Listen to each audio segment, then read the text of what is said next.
Why would you fucking turn off?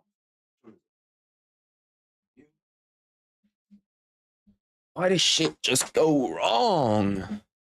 Why does it look weird? Something looks weird now. It's because you're fucking too low. So whatever, we're gonna have to deal with it. Gonna have to deal with it. I'm fucking heartbroken. I'll be honest with you, boys. I'm absolutely heartbroken. I spent like the last 3 days trying to do a fucking zombies Easter egg. Didn't get it done. That's why I'm late. Not even gonna lie to you. Not gonna lie to you about anything. Spent like the last 4 days trying to do a zombies Easter egg. Have not been able to get the shit done. It's unbelievable the shit that's happened to me. I spent at least an hour and a half today. Yeah, just hitting the mystery box to get one fucking weapon. I'm livid, boys. I'll be honest with you. I'm absolutely fucking livid. But we've got some good fights. I watched some of the fights earlier. I watched MKAHCHEV win. Watched a few of the boys win. What's good, Amir? What's good, John? What's good, Ethan? What's good, Devin? Bullet or MVP? MVP. I actually meant to put in a little. I actually meant to put on a little parlay today. We're gonna do it. I'll get into the parlay after this fight. But some of the odds on these fights are crazy. I was looking at the odds on these fights and I was like, this is fucking disgusting, bro. This is actually disgusting how they think some of these fights are gonna go. Izzy's like not a huge favorite going into it. Well, I think Izzy should be a big time favorite. I think MVP's an underdog. Like, that's the lock of the century. MVP as an underdog is the lock of the century. Was good, just 8. I need to tweet out all my shit too. Put it in the Discord. Let me go over here. Discord. YouTube. I need the link for this. But how are all the boys doing today? Nice little early watch party, which I'm pretty happy about, bro. Although I did wake up, I have been waking up super, super late. Like, my sleep schedule has been absolutely fucked for the last few days. But it should be fixed by next week. I need to figure out what I'm doing for the next few weeks because I am competing in March, so I need to have my sleep schedule be good. Because, like, the competitions in Ireland start at, like, 9 a.m. Like, your first match is going to be 9 a.m. You're going to have to be there at probably, like, 7 or something. I don't know. So, I'm going to have to figure out my sleep schedule and watch parties and everything, but I should be able to figure it out. Damn, my hair looks fucking... Why do I have, like, the McDonald's hairline down my shit? I don't got to stay up until 1 a.m. my time, bro. It's just beautiful. It's just beautiful. Just for the early prelim start. Oh, bro, like... Trust me, there's nobody that hates the UFC timing more than me. There's nobody that loses out more than me. COD might miss, but Zombies doesn't. Shit, Zombies is always good, especially the Easter eggs. Like, Zombies by itself is kind of like whatever, you know what I mean? Like, it's okay. But the Easter eggs on Zombies, always, every single time a new map comes out, gotta do the Easter egg. Is there going to be a gaming stream after this? Probably not. Probably after this, or after this, I'll make a video about the event, and then we'll see what we're doing after that. What's good, JX Rockets? God damn, that one fucking struggled to get out of my mouth. JX Rockets. Your hair is cooked. I know. It's been cooked for a long time. Farasiam's beating the dog shit out of Mike Davis. Holy fuck. Farasiam, someone that was on my prospect list. Just saying, Harry 101 prospects are up. The stocks after last year have kind of dipped a little bit because Peyton Talbot lost, but Shamil Gaziev won today. Shamil Gaziev was on my prospect list last year. Also missed the Usman stream. I checked when the main card started. Yeah, no, for those, I should probably tweet out when I'm going to go live for those events. I should put it somewhere. That one's on me. I should have put it somewhere. I missed the last stream. See, the last stream was kind of impromptu. You know what I mean? It wasn't something that I was like fully sure I was going to do. And then I was like, you know what? Some of these fights are good. Let me whack on the stream. But then the Usman fight turned out to actually be a banger. You know what I mean? So I was like, shit, we'll take it. You put out this shit on YouTube, put it out everywhere. Bro, get a professional barber to fix your hairline. It's expensive, though. It's like 60 at least. A barber can't fix your hairline, you fucking moron. I'm still Jimmy, so just call me Jimmy or JJ. I got you. We'll go with Jimmy. Jimmy's easier. Damn, Farasiam just got slammed. Back control from Mike Davis. 1 minute to work with here. The bad thing for Farasiam here, too, is that his legs are so small, Mike Davis, compared to his long-ass legs, that it's actually going to be difficult for him to clear that. It's going to be difficult for him to clear a body triangle. Now he gets up in mount. Probably going to look for arm triangles. Could see an arm bar here if you can spread him out. If you can get his like arms up in the air. It's probably just going to take center mount. You only streamed the Usman fight, right? No, I streamed like the 3 fights before it. I streamed for like an hour and a bit. I can't remember. I bet on Fressium because he was on your prospect list. Thank God I did. Shit. Now get your hairline pushed back and cut the front. Brother, I don't know what kind of barbers you go to. That barber, like, why would I want my hairline pushed back? My hairline's already pushed back far enough. It's pushed back naturally far. My hairline, that's the worst advice you could give somebody. Push back your hairline further. Ziam, give me my cash, please. He should win this fight. He should win this fight. Let me look through some of the other odds on these fights really quick. Just to give them a gander, just give them an overview and make sure that it's still correct, the ones that I saw. Because I was seeing some ridiculous odds, like crazy odds. Frasiem's a big favorite against Mike Davis. Okay, a lot of people have been betting on that money line. And then we have, is there any, no, there's 5 fights on this. So you have MVP being an underdog, crazy. Vinicius Oliveira being an underdog. Vinicius Oliveira, that big of an underdog. We're going to take that money line. We're going to take that money line. We're going to take the MVP money line, and we're going to take the Israel Adesanya money line. I can tell you those three are locks. Those 3 are guarantees that I'm going to take them. I'm going to take those money lines immediately. I can see the little bit on the bottom of the screen. It's pissing me off. Let me pick this up a little bit. Let me lift this. Lift. There we go. I could see like the little screen on the bottom here, and it was really, really fucking annoying me. I don't know how... Farasiem was an underdog going into this? Huh. I should have cashed the fuck out, bro. I should have cashed out. Farasi, I did not realize he was an underdog going into this. If I had your hairline, I would book a flight to Turkey ASAP. What are your thoughts on the GFL? I think it's just another kind of shitty MMA promotion. I'm not even sure that they're going to actually run an event, to be honest with you. Like, there's a bunch of fighters that came out that were on that roster that were drafted to the GFL that were just like, yeah, I just didn't have I'm not signed to them. I didn't have any negotiation with them. Mike Davis, once again, looking for back control, tries to hook that foot over, is not going to get it. Mike Davis is actually looking okay in this fight, though. Like, he's not looking bad. Especially that little 1-2 over the top. Eisenberg's first ever chat on your channel was, I thought you had a Scouse accent. What's good, Michael Tyson? You got so much hate in your last video. To be honest, I didn't really see it. Like, I don't really see it. Some people say, like, most of the time when people are like, oh yeah, your opinion's wrong. And then I'm just like, okay, that's all right. Did you watch our GOAT get a KO? He's a bum. He's still a bum. Like, Shamil Gaziev is still a bum. I don't care what anybody says. He's beating another fat shit heavyweight in Saudi. Like, they're giving him the best matchup that they can. I was super surprised that they had 2 women fight in Saudi, to be honest. I was like, I don't know how the fuck that, like, women aren't even allowed, like, wear clothes like that. You know what I mean? Never mind fighting clothes like that. What's good, Jay? What have I missed? You haven't missed much, to be honest. You missed a little Shamil Gaziev fraudulent KO.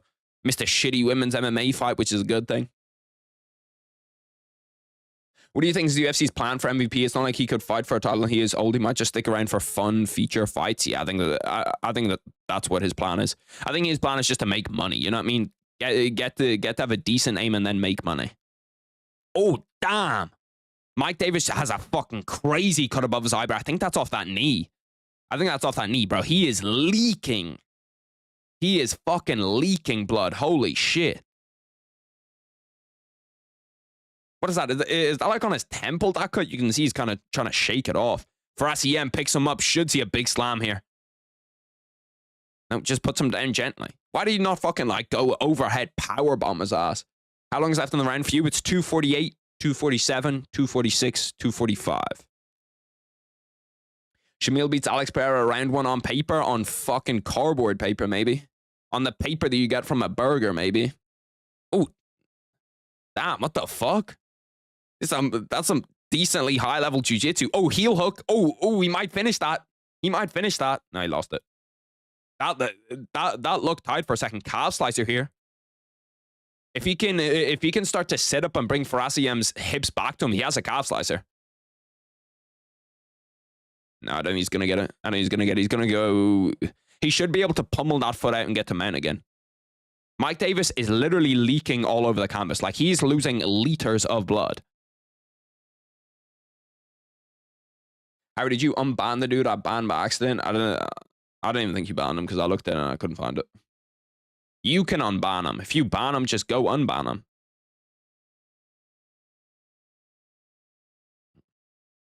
Call it a hot take, but just like how TJ said Merab's toughest test is Cody Garbrandt, I think Islam's toughest test at 170 or 155 is Sean Brady. By the way, Brady's underrated. I think that's crazy. But the Cody Garbrandt being Merab's like toughest fight, I absolutely believe too. I'm gonna go out on a fucking thing here and say Merab might be the most overrated fighter in the UFC right now. Like, he might be the most overrated fighter inside the UFC right now. Is he even a twister? I don't even know what a twister looks like, to be honest. Well, I know what a twister looks like, but I don't know what the setup for the twister looks like.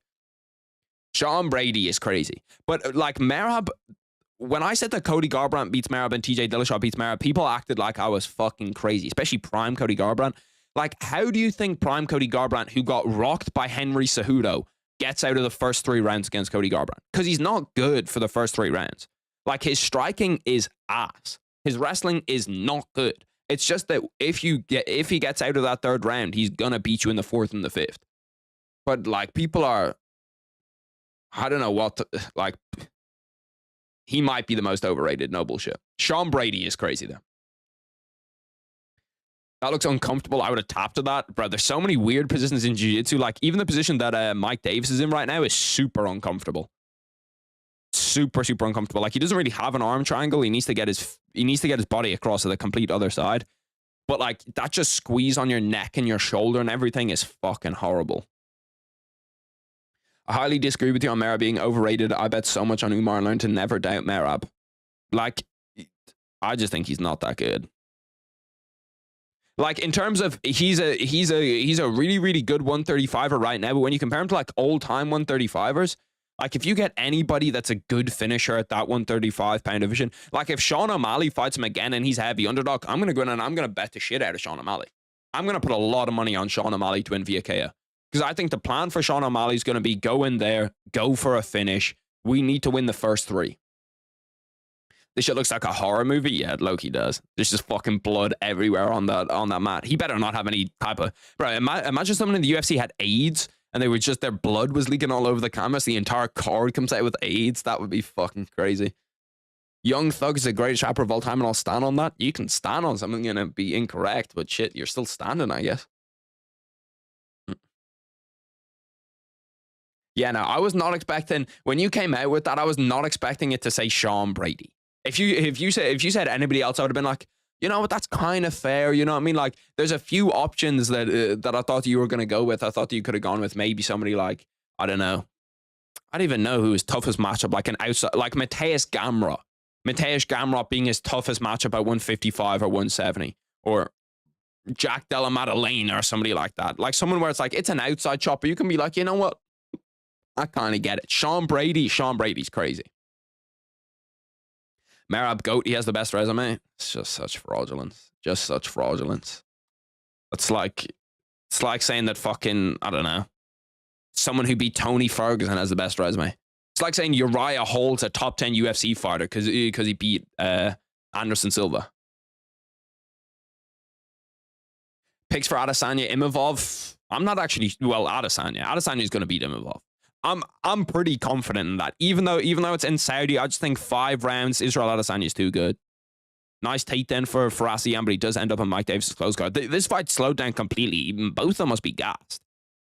Also, can we give a shout out to whoever the fucking cut man is in Saudi? He's patched that cut up immediately. Like, that shit was hemorrhaging blood. Like, that's the type of fight that you could see someone pass out from blood loss, and all of a sudden the cut's just completely gone away. Has he just not hit it, or is it on the other side of his face or something? What do you think about the John versus Tom update? I didn't see it. What's the John versus Tom update? His shorts are so stained. Yeah, no, his white shorts are done. They're not even the wash can fix those. I feel like Merab isn't good unless it's a 5-rounder. Yeah, he'd be finished. But like, his cardio is his only really good weapon. Like, the only elite thing Merab has inside the UFC is cardio. He's not even a decent striker. He's a bad striker. And then his little K guard from Mike Davis. That's what I do in jiu-jitsu. Well, he actually didn't get it.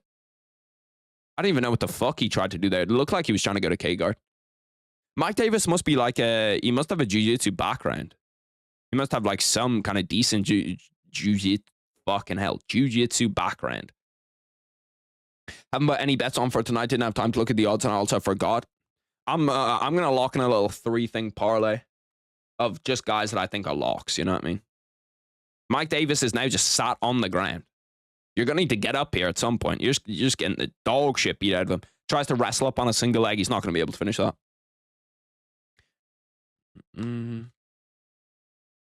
Low-key, don't bet on that fight. Just bet the fuck out of MVP Heisenberg. Let's put the next 4 bets in. I'm not sure if I'm going to do 4 because I don't trust Pavlovich. I honestly think that a Jairzinho Rosen... I can't bet on Jairzinho Rozenstruik. I just can't do it. My body physically won't allow me to do it. After watching his performance against Shamil Gaziev, my body physically will not allow me to bet on Jairzinho Rozenstruik. The fuck is this shit, man? I have some fucking art on my TV. 2 minutes 15 left inside round 3. Over under on 2.5 rounds. The over was minus 275. So they didn't see Ziam getting a finish here. I actually kind of thought that he might be able to KO. Like those kind of long, tall, rangy strikers at 55 usually always have fucking disgusting power. My stream is so delayed. My stream or your stream. You know what I mean? Because if it's my stream, you can just hit a little 2x. Hit a little 2x and you'll get up to speed.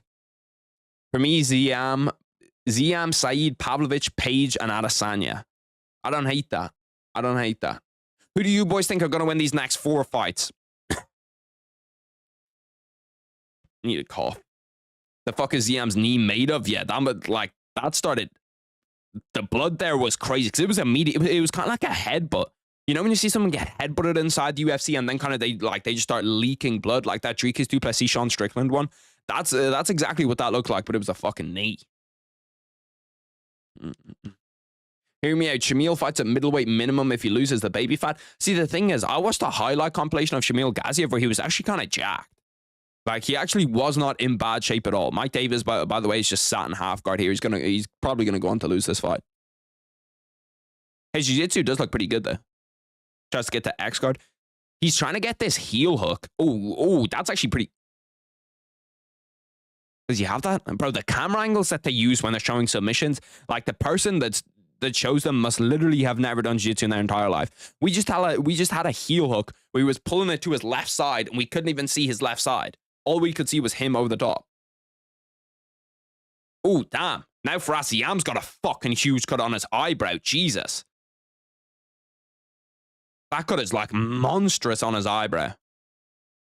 Bro, what kind of gloves are they using over there? This is like watching a bare knuckle event where you just get 2 people that have the craziest cuts you've ever seen.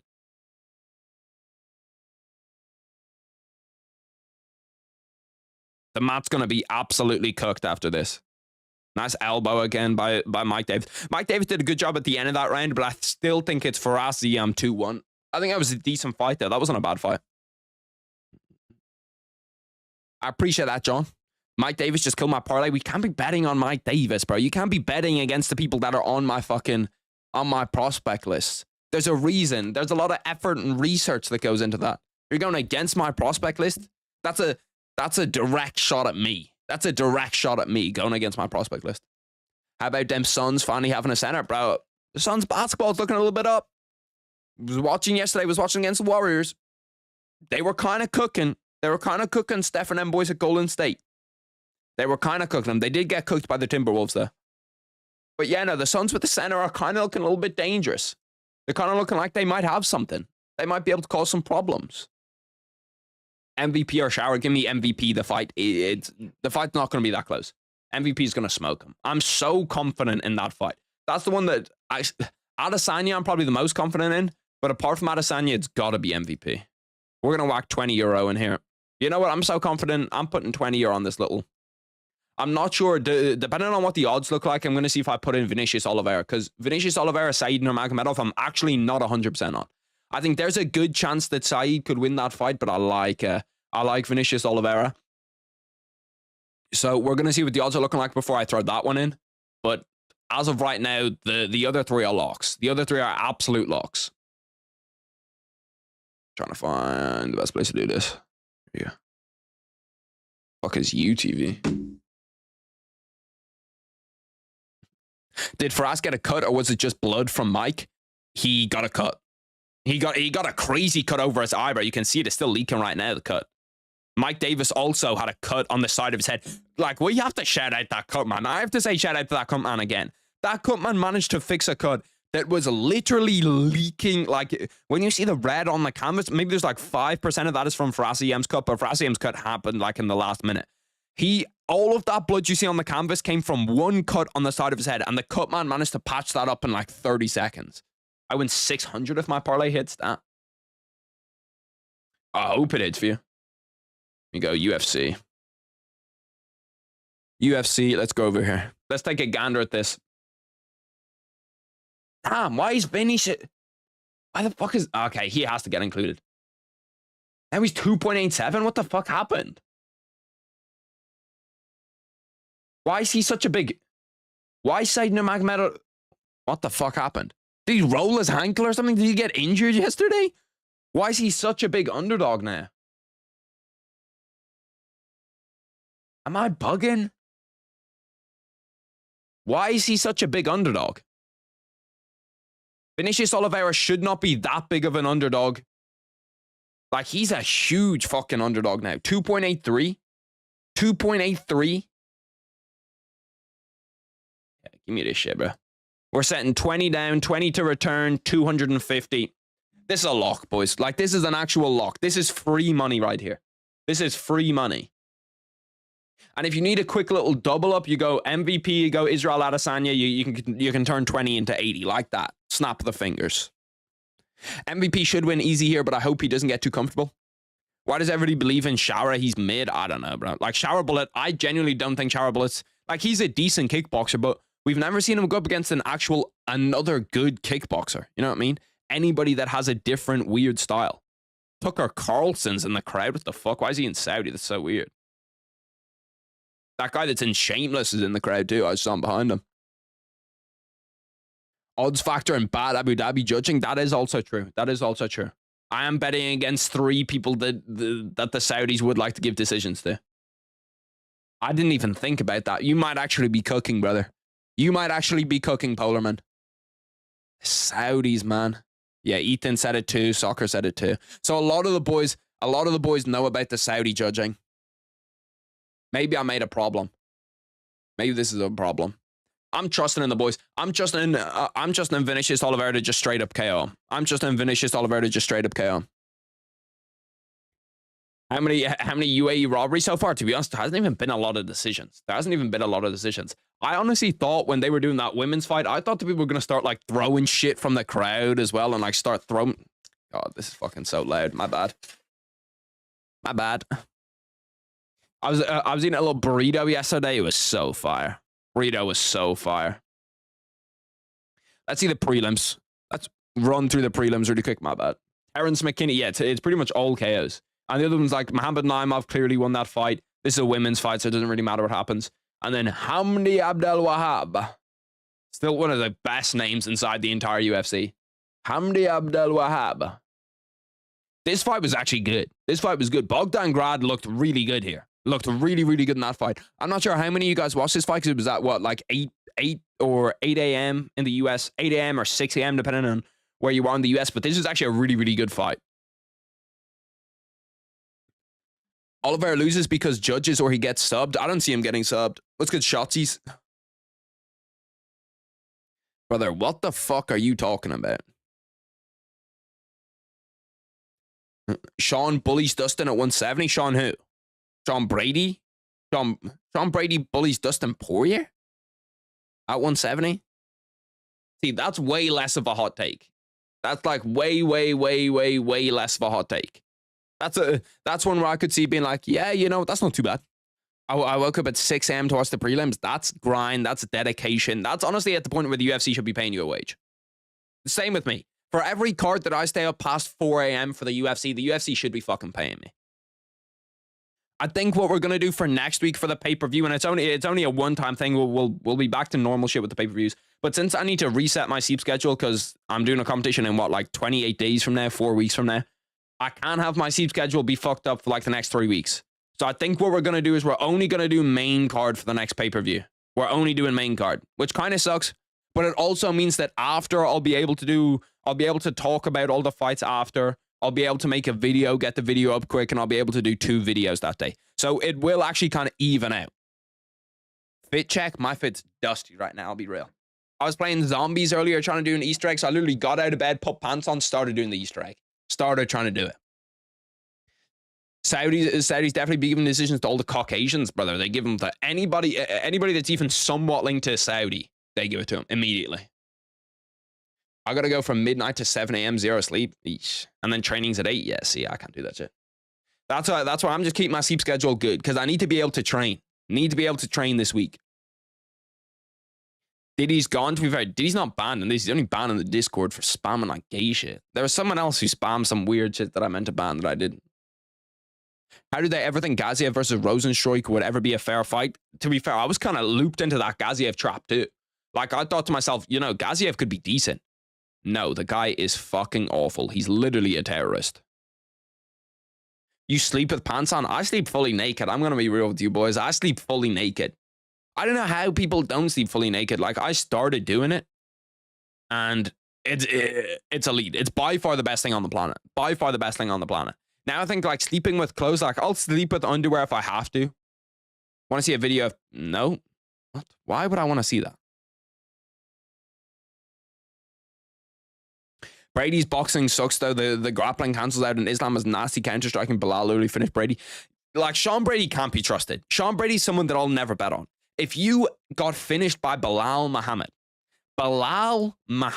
you got finished by him, how could I ever bet on you? How could I put my hard-earned cash on you after doing that?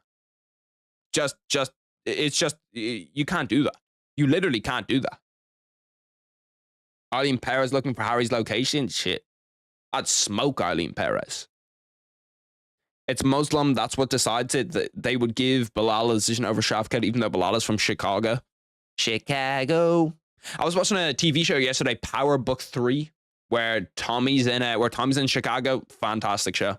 Fantastic shows. I've been watching some great shows recently. Like, there's just been a lot of time where I'm watching a show and I'm like, you know what? This is actually fucking fire. Like, this is actually unbelievable.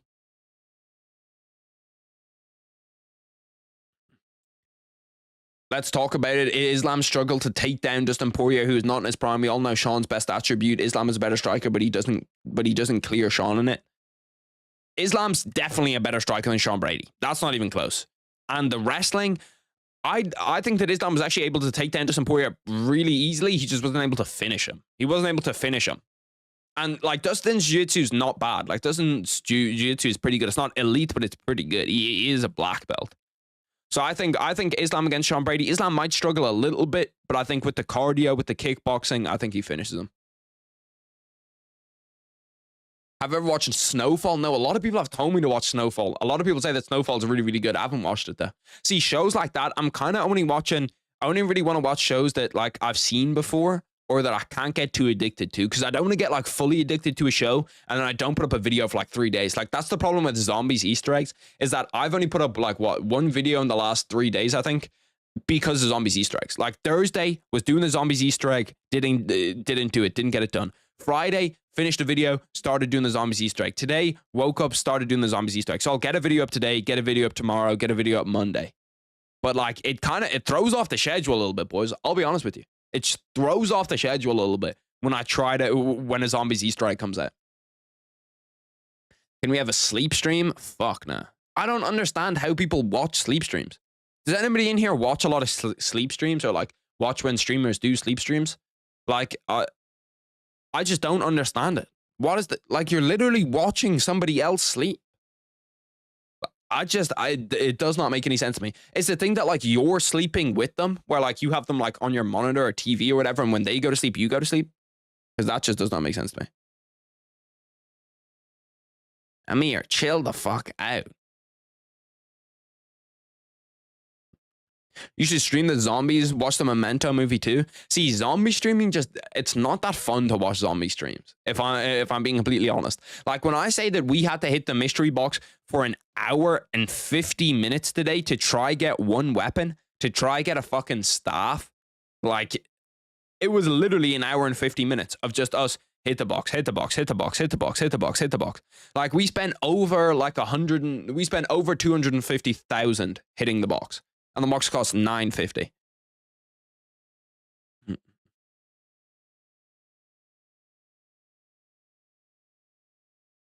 UFC 5 stream. I will definitely be doing UFC 5 streams. I will definitely be doing UFC 5 streams for sure. That'll probably be a Sunday thing. The Super Bowl's next Sunday, so obviously it won't be next Sunday, but the Sunday after that we'll probably do UFC 5 streams, and then we'll do gaming streams or some kind of streams every Sunday all the way up until the NFL starts again. Amaranth is a woman and a Houston native. Did not know that. Did not know she was from Houston. Look at all the Saudis in the crowd. Did Kerry Hatley just throw up an L to the camera? Also have like fucking nerve damage in my shoulder now. Like every once in a while I just feel like someone like my shoulder gets hit by lightning, you know what I mean? Vinicius fraud check, it's not gonna happen. It also can't really be a fraud check because he's a big underdog going into this fight. Fight has begun though. Round 1 has begun. Look at Saeed already swinging for the fences, already swinging wild. Vinicius walking him down. The lock dog. I'm super confident, I'll be honest. That was a nice question mark kick from Saeed. That was a super clean question mark kick.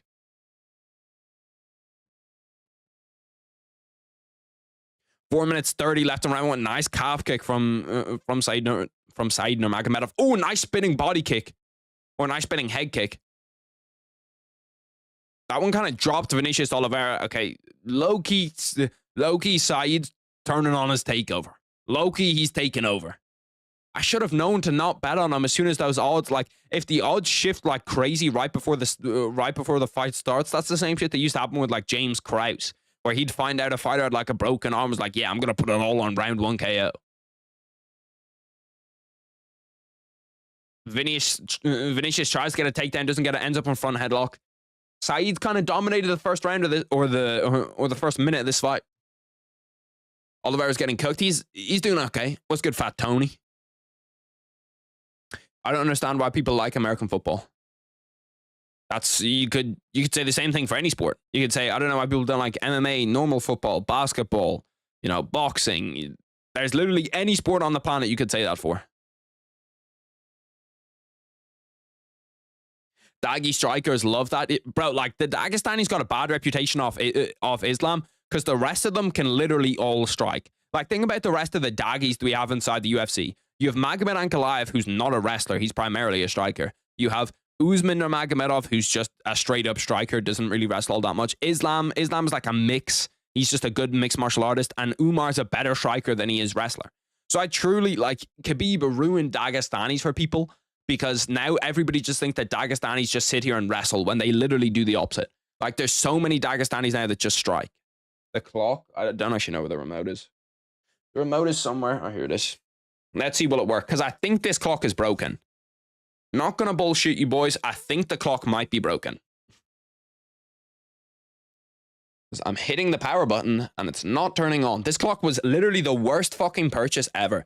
The last clock I got was low-key kind of fire, and this clock is just fucking horrendous. It's broken now. It didn't count down seconds correctly. Like, the one thing you need a clock to do is to count down seconds correctly, and it didn't do that.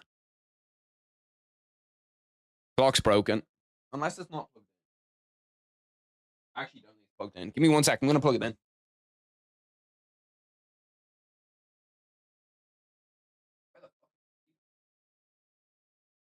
Cable's stuck under like 4 different things.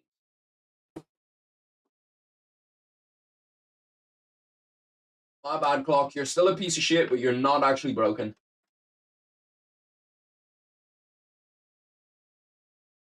Clock's back. I'll turn it on, even though it's not gonna, like, it's gonna confuse you more than it's gonna help you, because it's not gonna be at, oh shit, because it's not gonna be at the right time. This light just fell down. This light is broken. Like, there's so much shit that's going wrong, man. This light is just super fucking broken. It's only got 2 legs.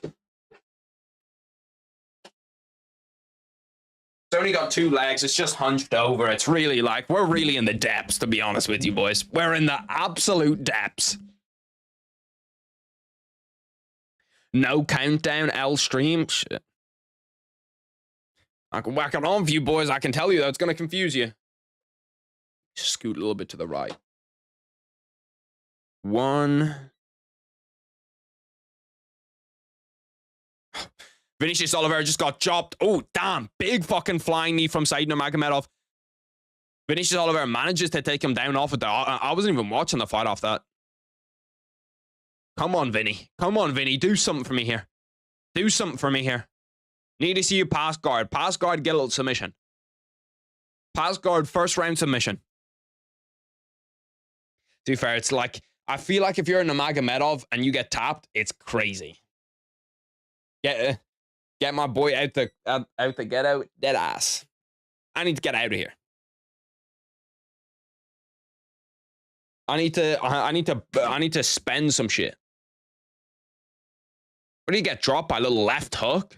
That was a little short left hook on the inside too. That wasn't even like, I thought when I saw that at first that Vinny was gonna drop him because he hit like a clean right overhand. He looks at his corner and just points at JT. Thoughts on Tony Ferguson versus Dylan Dennis? I hope it doesn't happen. That's my biggest thought, is that I hope that the shit does not happen.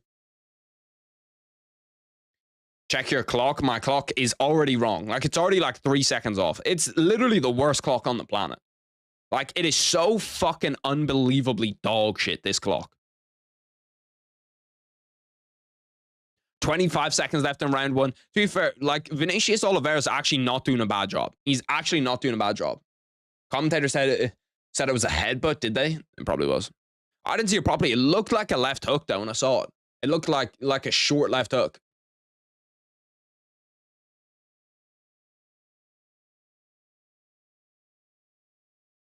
Three seconds left in round 1. 2 seconds left in round 1. Round 1 has finished. I'm giving that one to Said Nurmagomedov. It kind of depends on that headbutt, to be honest. Like, if that was a headbutt that dropped him, I wouldn't mind seeing Vinicius Oliveira get that round. Obviously, it's Saudi, so it's going to be Said Nurmagomedov. But I think it probably should be like, if that's a headbutt, it probably should be Vinicius Oliveira's round. Oliveira round 1, but Saudi, so Said 10-9. Yeah, that's exactly the same way that I think about it. I'd pray to see the Dennis Ferguson press conference. To be fair, it actually would be like, low-key, it would be a kind of fun fight. It would be a kind of fun fight because you have Dylan Dennis and Tony Ferguson's like jiu-jitsu going against each other. And Dylan Dennis's jiu-jitsu is definitely legit. Like, his jiu-jitsu is not bad at all. It was a very blatant headbutt, that. I saw it as like a little right hand. I did not see it as a headbutt. Maybe I'm fucking bugging. Maybe I'm just sat here tweaking. To be fair, I have to sit here and tweak just because the fucking light like falls down on me every 2 seconds. More bad engineering. Just terrible engineering. Goes to side because of Saudi. Yeah. See, it's crazy that we can go into a fight like this and go like, that round's going to go to him because of where it is. You know what I mean? Like, Saudi Arabia is actually such an advantage for some of these fighters. Because you can literally go, he's going to get that round because it's in Saudi Arabia. 4 minutes 40 left inside round 2. Said kind of starting to back. Oh, nice head kick by Said. Just got blocked. So, like, Said's literally just like a smaller shower bullet that can wrestle a little bit. Like, I feel like Said Nurmagomedov right now is like what peak shower bullet would look like. Legit peak shower bullet would be this. Vinicius trying to get that nice little kick up the middle, trying to get that teep. This is a much heavier like kickboxing match than I thought it was going to be. I thought we were actually going to see more wrestling. As I say that, so he jumps in on a single, like, good takedown defense by Vinicius Oliveira. Manages to get back up to his feet, keeps a wide base, 2 hands in. He's not going to be able to finish this. He's going to be able to sit up against the fence though with his body lock. And that fucking Dagestani squeeze, everybody knows that shit is crazy. She's just squeezing the shit out of you in a body lock. Good reversal by Vinicius. Vinicius is kind of starting to take over a little bit. It's kind of starting to take over a little bit. Wait, I don't remember what happened with Dylan Dennis and Conor McGregor. I'm pretty sure, like, Conor just doesn't fight anymore. Like, Dylan Dennis was his jiu-jitsu coach, but Conor just doesn't fight anymore, so Dylan Dennis doesn't have a fucking job. Said Nurmagomedov is currently a minus 425 in the live odds. Like, that is insane to me. He nearly just broke his fucking shin there. He just kicked his knee. Or he nearly just broke, yeah, I suppose broke his leg. Nice head kick by Vinicius Oliveira. Bro, Said Nurmagomedov loves a fucking spinning back fist. He might have thrown 10 of them so far this fight. Timer's 25 seconds behind. It's like 4 seconds behind now. Vinicius Oliveira is 3 of 5 on takedowns. Said looks like he has a rib injury. I don't know how the fuck you see that. 2 minutes 50 left in round 2. Said kind of jumping on just a shitty guillotine to get back up. Back body lock for Vinicius Oliveira. He's not really like, I need to see him. I kind of want to see him finish off that. You know what I mean? Like when you have that back body lock, Matt, return him, do something. Spinning back fist for Said Nurmagomedov. Or not spinning back fist, sorry, spinning body kick. 2 minutes 20 left in round 2. I'm not gonna lie, Vinicius Oliveira's kind of cooking here, boys. He's kind of cooking here. It seems like he's pushing the pace on Said, like he's dictating. And once he gets out of kickboxing range and into like full-on boxing range, he's actually doing a better job with striking. And taking him down too. Answering back there. They're just kind of going blow for blow. 1-2, 1-2. Swinging. Now the shit's starting to get a little bit sloppy. If we get like 15 minutes in here, this could start to get sloppy. Bro, what the fuck is Said Nurmagomedov doing? This is what all of these fucking Nurmagomedovs do, okay? As soon as they start to get tired, he just starts pointing in his eye like, that's an eye poke, that's an eye poke. I need my 5 minutes. Literally, that's all they do when they start to get tired. Said gets on a double leg, tries to finish it, doesn't really get to finish it. Vinicius Oliveira back up to his feet. You can see that Said Nurmagomedov is really tired though. What is going on with the cardio in those Dagestani camps? Like the cardio in those Dagestani camps must be like, I don't know what they're doing, but they need to change it. Because all of their fighters just seem crazy tired. Usman got tired in his last fight. Umar got tired against Merab. Said Nurmagomedov looks really, really tired right now. He's actually doing a good job with the takedowns in this last minute though. He's not keeping them down, but he's just kind of getting that shitty control time. That kind of like Merab control time. Reversal, reversal, reversal. You can see he's tired as fuck. Start to push the pressure a little bit. Start to push the pressure. He is tired. Bro, Said Nurmagomedov has 8 significant strikes in the second round. Bro, Said is fucking finished, man. He is so tired. He's going to lose this fight. He's going to lose this fight. Almost guaranteed he's going to lose this fight. Like, I'd love to see what the money line is going into the third round because he just looks like he has zero energy. Like, he looks so fucking lackadaisical. His striking defense look bad. He's not really throwing. Anything that he is throwing just looks like barroom brawling type punches. 15 seconds left in round 2. Start to put the pressure on, man. Start to put the pressure on, Vinny. Oh, big shot to the body. Big right hand to the body. Nice right hand over the top. 5 seconds left in round 2. Said is finished, brother. This guy is so unbelievably fucking tired. Bro, these Nurmagomedovs have had a crazy fall off, to be fair. Vinny's tired as fuck, too. He's sitting down on the mat. Or on the cage, on the canvas. Hughes went against Nurmagomedov. You know ball, brother. You know ball. Islam doesn't get that tired though. Yeah, that's true. Well, we don't know because we didn't see him beyond that moicano. I'm just talking about recently. Like in the past, their cardio seems fine. But recently, it just seems like they just tire. Like they just gas. What's good, lettuce? We are starting to get Dagestanis who are talented enough to win without roids. Islam, Usman, and Umar are not on roids like Khabib was. All of them are probably on steroids. Usman literally busted for steroids. But I don't mind because I think that everybody's on steroids. You know what I mean? Like, I'd be very surprised if under 50% of the UFC fighters weren't on steroids. I'd be very surprised. How does Merab beat Jose at 135? I don't see it. Jose, this is your chance to win your next fight. Jose Aldo? He's already beat Jose Aldo. That ship's already been done sailed, and we do not want to see that fight again. I'll be real too. Third round has begun. It's literally all to play for in this third round. It's all to play for in this third round. Vinicius Oliveira needs to set the pace. I think that he could break Said. I low-key think that he could break Said. He knocked him down there. That was a knockdown. Now he's trying to pass his guard. Ends up ground and pound. This is a good start. This is a good start. Make him work off his back. Working off your back is tiring. Trying to get back up, trying to, you know, fight for underhooks. I don't know what the fuck he's trying to do here. He nearly had his back taken there, Saeed. Like, that was, I don't know what the fuck he was even trying there. It was kind of like he tried to do like a hip bump escape, or he tried to do like a hip bump sweep, but he did it on the wrong side. I don't know what the fuck he was doing. They should let heavyweights get on the shit Brock and Overeem were using. Brother, I've been saying that for I don't know how long. Like, we need to get the heavyweight back on drugs. We need to have steroids back for heavyweight. Like, the division's a disgrace without it. It's so awful without it. We're seeing all these fucking blobs. Like, Shamil Gaziev would low-key be fun if he was, like, ripped as fuck.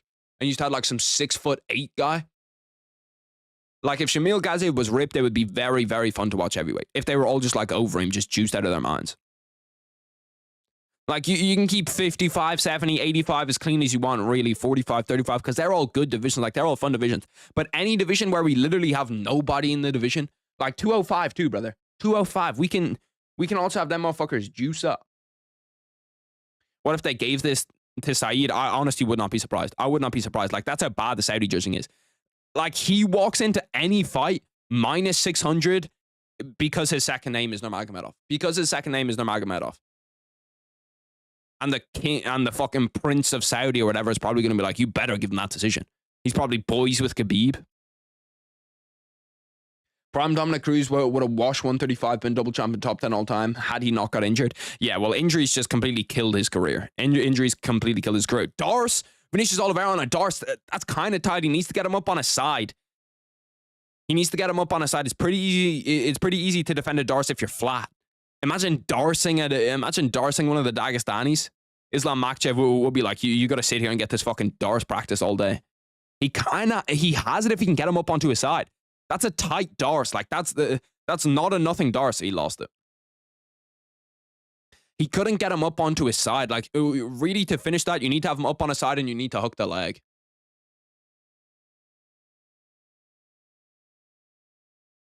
Two minutes 15 left inside round 3. Oh, that looked like an illegal knee. Was that not an illegal knee on the ground? Currently, Vinicius Oliveira is now minus 425. Like, listen to the guy's betting advice. Holy fuck, I'm just nice with it. That guy can't kick for shit. 2 minutes left in round 3.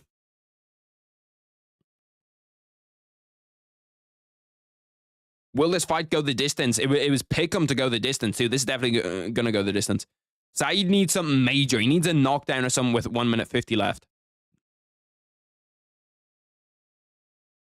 The knee was to the body, was it? I thought he got a knee in the head. My favorite fight ever. Your favorite fight ever is Lesnar Overeem. See, like, that's the epitome of what heavyweight should be. Heavyweight's just a freak show, and we need to realize that that's what it is. Saeed is finished, bro. Like, he has literally zero cardio. Nice spinning back kick by Vinicius Oliveira. Nice leg kick by Vinicius Oliveira. Like, if I'm Vinny right here, I'm just shooting, bro. I'm just shooting if I'm Vinny here. Try get a takedown. Like, you don't need to finish. You're going to win this fight on decision. Round 3 significant strikes. 31 for Vinicius Oliveira. 8 for Saeed Nurmagomedov. That was a nice head kick by Saeed. Saeed tries to jump in on a single leg. He's not going to finish it. He's got one arm wrapped around the single leg. He could honestly get Darced again from here because you're in front headlocks. Darces, anacondas, guillotines. Vinicius trying to pass to the back. You got to make sure he cannot grab onto that leg. If you can fire that other leg over, though, it doesn't matter. He'll have a back take. He should throw that other leg over. Throw the other leg over. Throw the other leg over. Get a hook. He literally had a back take there. You can even throw it over right now. Just throw the other leg over. He's fucking pissing me off. They will give this to Saeed. I bet there's no way. There's no way. Like, honestly, if you're Dana White, you need to have a word with the Saudis if they give this to Saeed. You need to have a word with the Saudis because this fight has not been close at all. Like, first round, Saeed's, or you could possibly give that to Vinicius Oliveira. I thought it was kind of close. The next 2 rounds have literally not been close at all. 1 second left. Telling you, boys, believe in the Harry 101 prospects. Believe in the Harry 101 prospects. Yeah? Vinicius Oliveira gets it done pretty easily. Oh, yeah, Vinicius Oliveira must have fucked up his rib. He's nearly like holding onto it, gasping for air.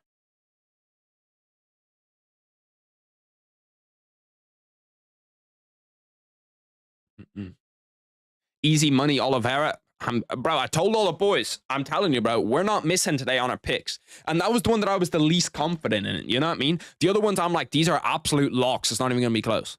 Like MVP, it's just Izzy to beat Nasruddin Imavov, which I'm very confident. And then you also have MVP to beat Shower Bullet, which once again, like 1,000% I'm confident in that. Harry, you thought Talbot wasn't mid. I still think Talbot will be good. I still think Peyton Talbot's going to be good. He just lost the fight. 29-28 Oliveira, 29-28 Oliveira. Let's go, Saeed, 30-27, brother. That's the craziest scorecard I've seen. They're going to rob Vinny? Fucking, like, they can't. Like, they literally can't. If they give it to Saeed, you have to shave your head. You wouldn't look bad with a buzz cut. Fuck no. Doing that, what? If they give it to Saeed, you'd have to shave my head.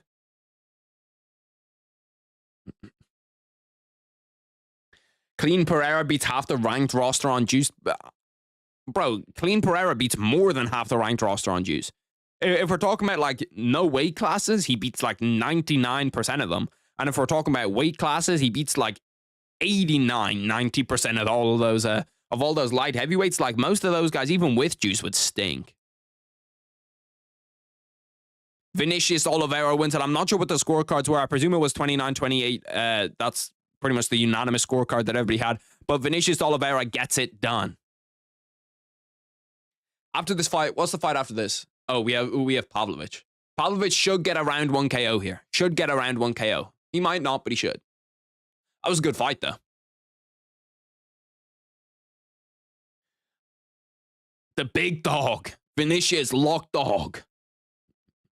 I'm telling you, boys, this is the year of Harry 1-1 prospects where we might go flawless. We might actually go flawless this year. I kept saying he had the rib injury. Or, yeah, you kept saying Saeed had the rib injury? Yeah. I didn't even know how you see if someone has a rib injury. That might be why the money line shifted so much on him. Watch all the people, I'm telling you now. Watch all the people that are jumping on this Vinicius Oliveira train. Know who was talking about him first. Know who was talking about Vinny first, talking about him for a prospect. Talking about him as someone that should be on a prospect list. Just know who talked about that shit first. Yeah? If not round 1 KO, does Pavlovich stocks drop to dead? No, if he just gets a KO, it's probably fine. But round 1 would be decent. If he just gets a KO, it's like whatever. His stocks pretty much stay the same, where we're kind of like, he might be decent at heavyweight, but he's not that good. And then you have, if he loses the fight, just cut his ass, honestly. Send him over to fucking Eagle FC. Good fight, bro. Saeed was finished. There's something wrong with the cardio in those camps. There's something wrong with what they're doing for cardio in those Khabib camps. Because, like, Saeed, literally zero cardio. Islam, we haven't seen bad cardio problems. Usman had terrible cardio. Umar had bad cardio. Like, all of those guys just look like they just gas in fights. You called out Peyton getting fraud checked perfectly. Yeah, no, he did get fraud checked in that fight. That was bad. Like, that was crazy. I still think that he can bounce back, and I still think that he's going to be decent in the UFC, but his ceiling has definitely gone down from where it was. The loser will be fed to Shamil. Fed to Shamil. That might not be a fucking big enough meal for Shamil. I've got every prediction right so far, and I've got Pavlovich, MVP, and Izzy. That's the same people that I have. I also have Pavlovich, MVP, Izzy. Harry 101 said, don't train with Khabib's camp. Honestly, I think you go, yeah, all those scorecards are correct. All those scorecards are the same scorecard that I had, where you have round 1 Saeed, and then you have round 2 and 3 Vinicius Oliveira. I wonder, are they giving me a cash out? I wonder, do they have faith in my skills and my betting skills now, where they're just like, yeah, we'll give you a cash out. Abdu Rozak in the crowd. Tajik Stinger and reality TV star. That's the guy that had beef with a Hezbollah. Zack Snyder movies are fucking dog shit, bro. I've watched 1 or 2 of his movies. That guy is a terrorist. His movies are fucking awful. That's not a baby. That's like a Hezbollah person. That's a human. Not a human. That's an adult. That's an adult male. He's just small. MVP is going to get a KO of the year contender. I guarantee it. MVP is someone that I'm afraid could get robbed. MVP is someone that I'm afraid could get robbed. Damn, I did not realize that Jairzinho Rozenstruik had the 10th fastest finish in UFC history. And the fact that the 10th fastest finish in UFC history is 9 seconds is kind of fucking wild, too. Hasbullah round 1 KO. Bro, that's the fight we need to see. We need to see Hasbullah Abdurozak. We need to see that shit. Yeah, no, he's a dwarf. He's a dwarf. I feel like he's a little bit below a dwarf, too. Like, I feel like he's almost like at the stage where it's like not a dwarf. I don't know. I don't even know how to describe it. You know what I mean? Like, what's below a dwarf? Is midget below a dwarf? Pavlovich will sleep Jairzinho? Yeah, he should. Like, but like seeing how Jairzinho fought in that Sergey Pavlovich fight, he should absolutely win that fight. Real Schneider good, but he's not that guy. Wesley Schneider, he's pretty good. He could ball a little bit. Zack Slider be like, my editing is shit, so people will let me release a 55-hour movie. Yeah, I also saw that he released like the director's cut of a movie where he was like, this is what the movie's actually meant to be like. They made me make it PG. It was like 6 hours long and it was just like hella titties everywhere. Not gonna lie, it lasts longer than 9 seconds versus Aspinall. Like, how do you only survive 10 seconds? Yeah, like, it's gotta be extraordinary circumstances. Because if you think about that, like, the referee has to call it very early too. Because you could be like knocked out after like 5 or 6 seconds and the referee might take 2 seconds to call it. In my opinion, there's no way Shara and MVP goes the distance. I think it could. I think it could pretty easily go the distance. Like, I don't really see MVP getting knocked out. They're showing the power slap commercials. I honestly think power slap would be okay if they had. I've kind of been suggesting this for a while. A lot of people say that I'm bugging, but I honestly think if they had power slap matches and they had them like every 2 minutes, I mean, like, you have no breaks in between them. You just have them go, go, go, go, go, go, go. I think that power slap could be okay for like an early prelims on a fight night. Bro, that was hella titties. Shower will probably luck sack another win. What do you mean luck sack another win? Is that like an expression? Luck sack? I did not know that. If you could use 2 hands to block Aspinall's head kick, if he lands it on you fully torqued, you're getting all your skull bones crushed and both your arms broken. I don't know about that. I don't know if you break both your arms and like, he's not like fucking, it's not like a Mortal Kombat fatality. Like, you can still block an Aspinall head kick. It's going to hurt the shit out of your arms, but it's not like it's going to crush your skull. Like, there is definitely a difference between normal people and a UFC fighter 1000%. But, like, it's not the difference of, like, as soon as he, like, if Tom Aspinall hit you full power, you wouldn't just die. You have to chill with the shower hate if he wins. Not until he fights somebody that can wrestle. Not until he fights somebody that can wrestle.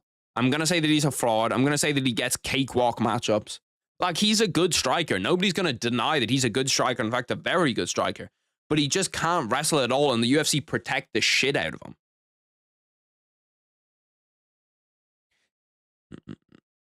Shara plot armor won't work here because MVP stole it.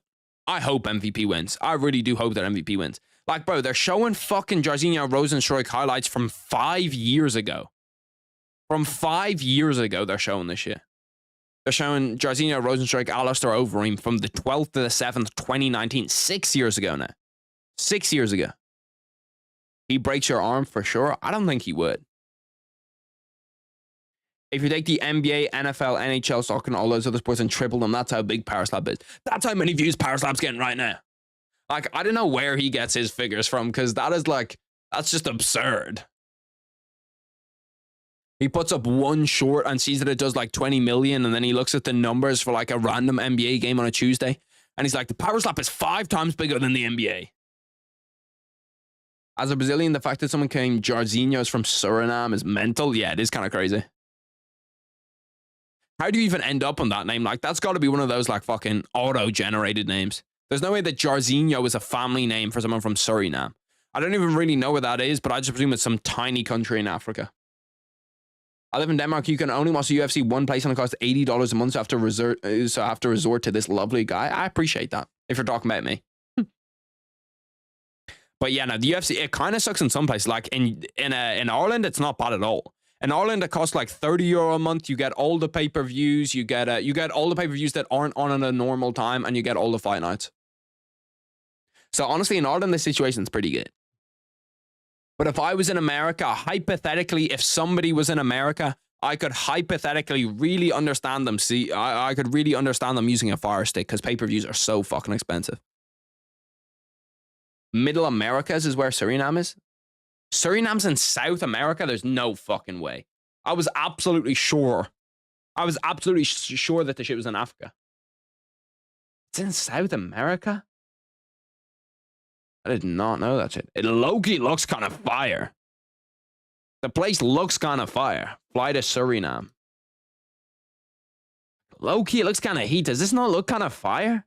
What language do they speak? They speak Dutch.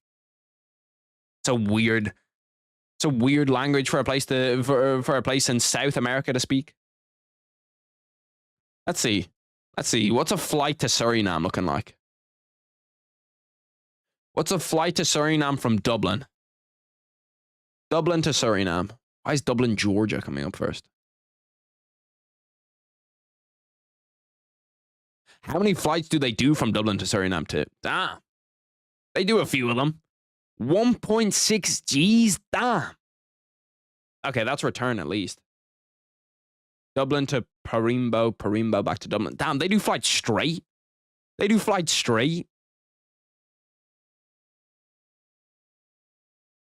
Shout out Parimbo. Shout out Paramaribo. Paramaribo out there. Netherlands owned it. Yeah, no, I understand that, but still doesn't really make much sense. Like, how did the Netherlands end up owning it? Seems like a random country. Like, when did the Netherlands end up in South America? You know what I mean? I understand, like, Portugal, because they, like, conquered a bunch of shit. Spain, they conquered a bunch of shit. But, like, when the fuck did the Dutch go out there and have, like, a civilization where they were conquering countries? What I think about what Bryce Mitchell said, he was low-key on some before he said drugs. Before he said drugs, he was good. What the fuck? I don't know what you're talking about. But the Bryce Mitchell shit was just, like, kind of crazy. Like, he's like, I'm a fan of Bryce Mitchell. I love Bryce Mitchell. I think he's funny. I think his personality is good. But sometimes you just go a little bit over the line. It's what I think about conspiracy theories. It's like, you get into one conspiracy theory, you see the shit's through, you see the shit is true. You get into another conspiracy, you see it's true, and then you're like, you kind of start to think that all conspiracy theories are true, but they're not all true. The Dutch were once the most powerful country in the world. When? When were the fucking Dutch the most powerful country in the world? I've got to look that shit up, bro. There's no way. When? When was the Netherlands powerful country in the world? Over the course of the 17th... Okay, so it's not the most powerful. It's one of the most powerful. The 17th century. It was the Dutch Golden Age. Apparently, they weren't as good as, like, anywhere else in Europe, though. Naval prowess. Hitler in his prime, bro. Trust me. The fuck is this? Just opened up YouTube Shorts with my phone being completely off. First Geo, now history lesson time. I did not realize that they were. Power. See, but like they're just kind of farming back then because everybody in Europe was super powerful. So they're just kind of like, okay, I guess we'll be powerful too. And they also got a bitch country. Like if you look at the rest of South America, like you could have Brazil, you could have Argentina. Like all of these countries are pretty fucking sick. What language do Argentina speak? Do they speak Portuguese too? I've got a feeling they speak Portuguese. What language do Argentina speak? I also think for a reason that they speak English, Spanish. Yeah, okay, so like these guys just all got farmed.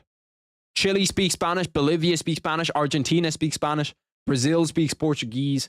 Like, fuck me, bro. Spain and Portugal were literally just fucking farming open land. The biggest Dutch colony was Indonesia. Low-key, the Dutch kind of got done dirty. Like, they just got given this small little shitty country and every other country there is huge. Bryce was talking about prime Hitler like he was prime McGregor going southpaw hand fighting and landing that 1-2 up the. Conor McGregor is also going fucking crazy. Like I just don't know what Conor McGregor's doing either. Like Conor's just on. Like most of the time he's kind of like defendable. Right now he's not even defendable. It's like I literally have no idea what the fuck he's talking about. He just started spamming the N-word on Twitter the other day, where I was like, what are we doing? You know what I mean? Like it was just like I can't remember what he was saying. He was just saying some like random shit. Wait until he finds out about the UK Empire. The UK Empire literally invaded Ireland. We got it back though. Shout out the IRA. Shout out all the boys. Shout out 1916. We got Ireland back. See, that's what I don't understand. Like, some countries are still colonized, and I'm like, you've got to be such a bitch country to still be colonized. You know what I mean? Like, if you didn't get your freedom in the 1900s, what are you doing? You're finished. Especially when they're super far away. Like, when you find out some island is like an English island and it's right beside like fucking India, that I don't understand. The Dutch were a lot milder as colonizers, though, so the Indonesians were able to keep their culture and language mostly intact. See, they did not do that with Ireland. They did not do that with Ireland. That's why, to be fair, that's the only reason you guys can understand me right now. Because otherwise, I'd be speaking Irish. So, you know, there are some good things. There are some bad things. Imagine I was doing content in Irish. That would have been fucking crazy. This fight has started, by the way. This Pavlovich Rozenstruik fight. If Pavlovich doesn't go out there and flatline this guy, it's an absolute disgrace. Conor is just disgusting now. Conor is just disgusting now. Anyone who's supporting him still now needs to change something. I kind of agree. Like, I don't know. Conor's just kind of got to a point where it's like, bro, what the fuck is he doing? You know what I mean?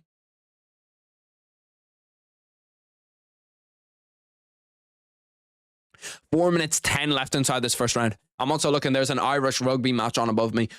So that's what I'm looking at. You've seen me like staring up. Do I speak Irish fluently? No, not really. Everyone in content creation is learning how big Indonesia is because it's a gigastonks market. I do not know what the fuck that means. You should make a video on UFC fighters with the most CTE. I think I did in the past. Speak some Irish. Giagwich kind of start to. On will to Goma.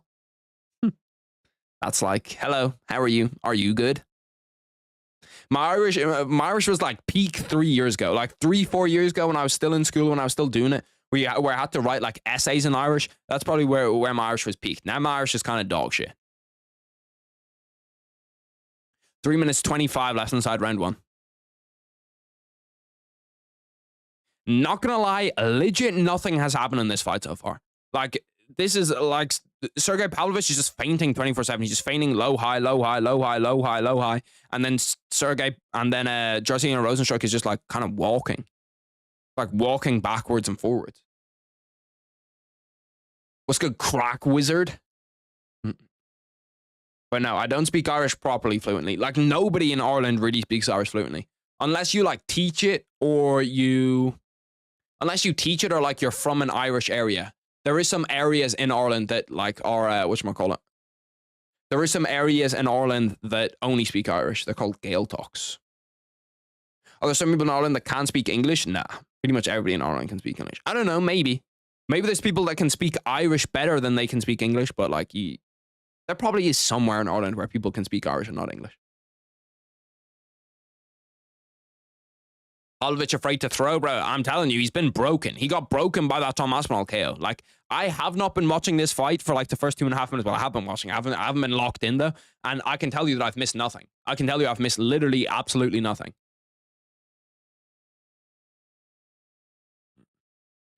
Like, this is literally how this entire fight has gone. The entire fight has just been this.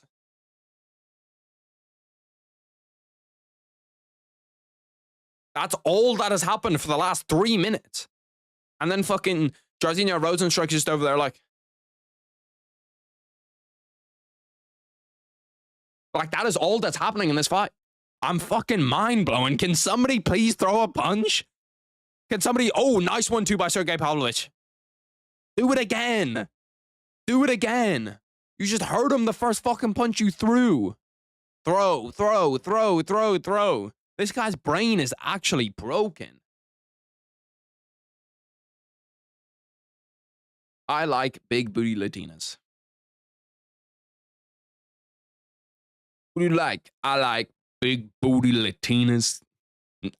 Nice right hand by Pavlovich. I'm not sure if that actually knocked down Rozenstruik or he just kind of fell back into his own guard. But like Pavlovich, I don't understand because you literally have this fucking touch of death and you just refuse to use it now. Like, what is wrong with you? They've literally broken the guy. The only thing I like about the Saudi cards is how early they start for me. Yeah, no, I love the Saudi card start times. The Saudi card start times are elite. Jairzinho lands his self takedown. That's what I thought it was. I wanted to give him the benefit of the doubt because honestly, I think getting knocked down would have been a lot better. I think getting knocked down would have been a lot better than what actually just happened, but fuck me, man. Like, he just fell over. Oh, you're a wrestler now. With a little lisp. It's so funny that Nate Diaz has a lisp, man. Brother, I'm not even joking. Pavlovich didn't even hit the guy, and Jairzinho Rozenstruik just fell backwards. He literally just pulled guard. How did Ireland pull up to the battlefield blasting that Fetty Wap? There's actually a lot of Irish songs that they used to play. That like the IRA used to say. Or it used to play. They're still pretty popular in Ireland now. Like, you'll see them at like parties every once in a while. Most of the time it's like down the country they'll play them.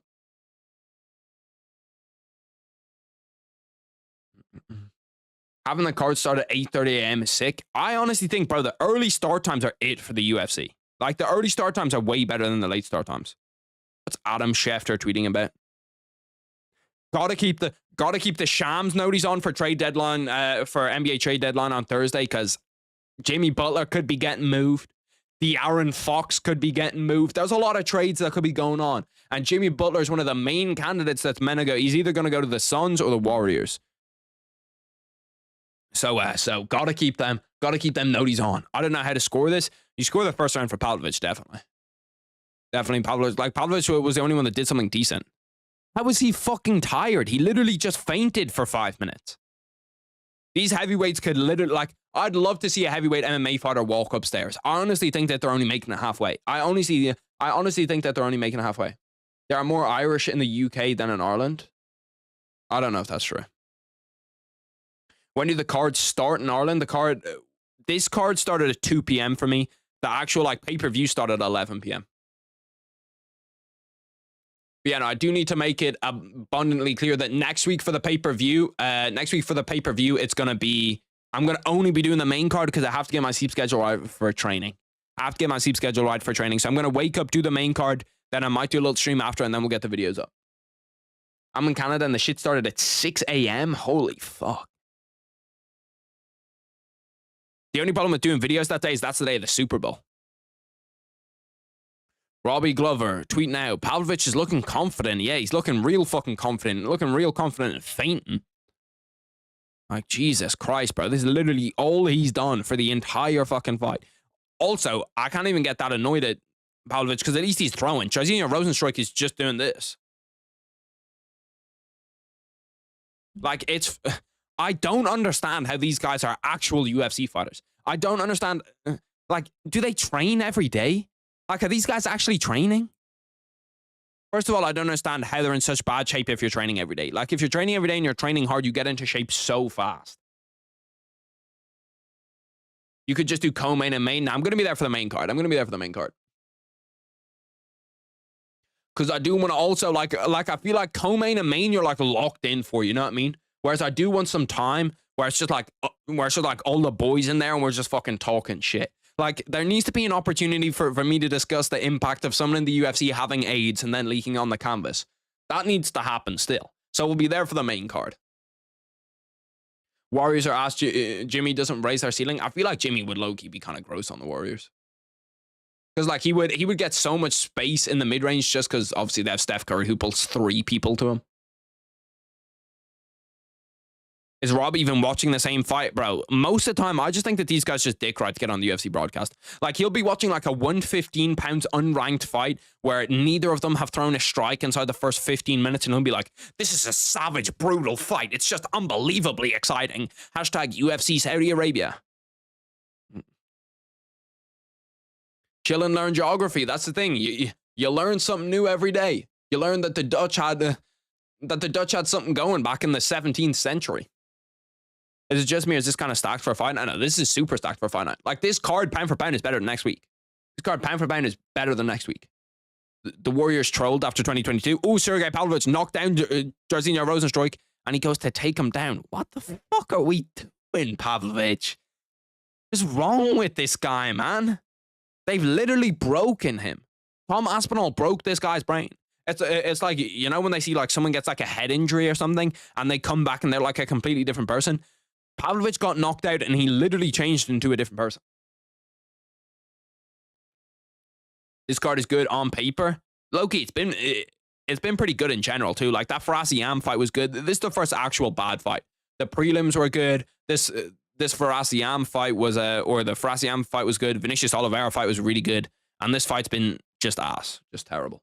But then we have co-main and main. If the co-main and main are good, this card will be fine. Like even if the co-main and main are okay, I still think that this is a very good card now.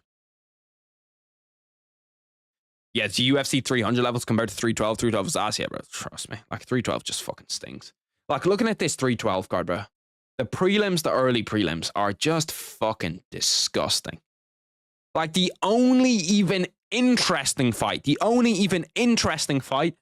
on the early prelims is this fight. That's the only fight that I think is interesting.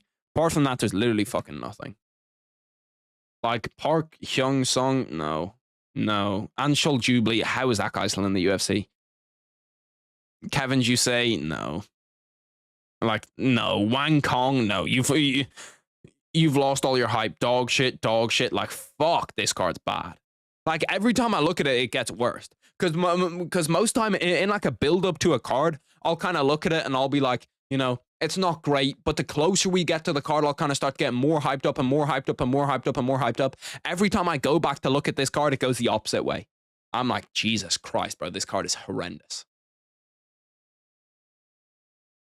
26 seconds left in round 2. This is terrible. Like, this is just awful. This is heavyweight in a nutshell right now. Apart from Bones, Aspinall, and Almeida, do you think any other heavyweight is UFC worthy technique wise? No, I don't think so. I think they're all kind of fucking shit. People gaze Tom Aspinall for being decent at a shit division. Yeah, like, it's my problem that you're never going to get to see Tom Aspinall tested because everybody else around him fucking sucks.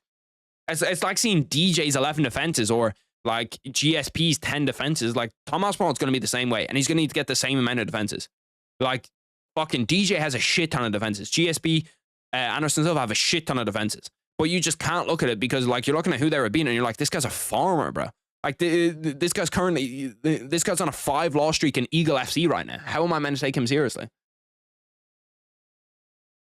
Why is Rozenstruik's foot white? I've never even actually looked at his foot. It must not be that white, because otherwise I would have noticed him, but like, oh shit, he's got a white foot. UFC needs to start measuring body fat on these heavyweight fighters, bro. Just juice them the fuck up. Like, they need juice, man. 2-0 Sergey. I honestly think both of them should get fucking cut, man. Both of them should get cut. The UFC needs to absorb just the PFL's heavyweight division. Just the PFL's heavyweight division. Absorb that, please. Harry, can you fix heavyweight for us? I did it with the trades, bro. I did a video talking about trades. I literally fixed heavyweight for them. I fixed heavyweight with the trades. Alexander Volkanovski is going to be on the weigh-in show. By the way, the fact that they gave that card to Sydney is a fucking disgrace. Like, you can give that card to Vegas because Vegas gets a card every 2 months. Every 2 months, you'll get a Vegas card. But to give that to a place that only gets a card once a year at most is crazy. DJ undefeated in flyweight in the UFC. He's not undefeated. He lost Henry Cejudo. Harry, top 5 favorite NBA players. Big fan of Devin Booker. Who else do I like? Who else do I like? Mikal Bridges. Mikal Bridges I love. Like, most of them are just Suns players or former Phoenix Suns players. Who else do I watch and I'm like, that motherfucker's cold? Who else am I watching, tuning into a game for? Wemby, I feel like, is up there. I feel like Wemby's a bit of a dick rider pick, but Wemby's got to be up there.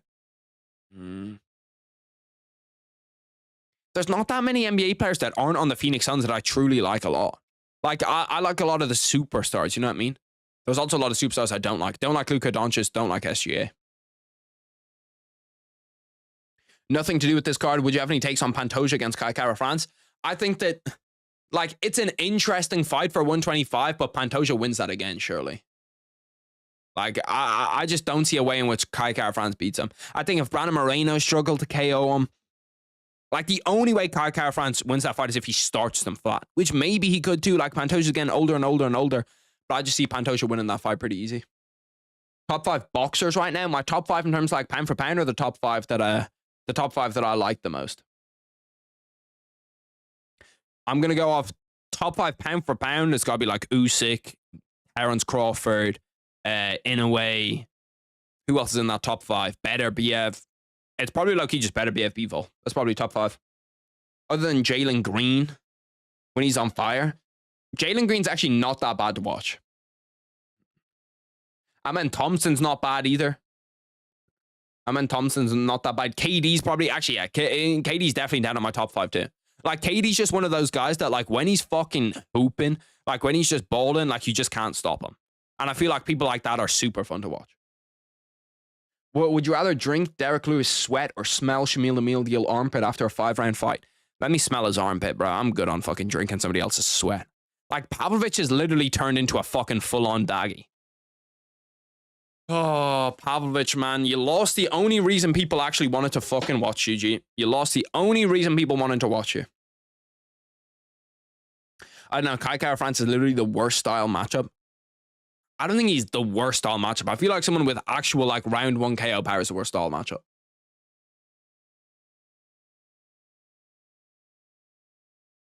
Luka clears, Giannis clears. I actually don't mind Giannis. Is Canelo Crawford real? Yeah, no, that fight's happening.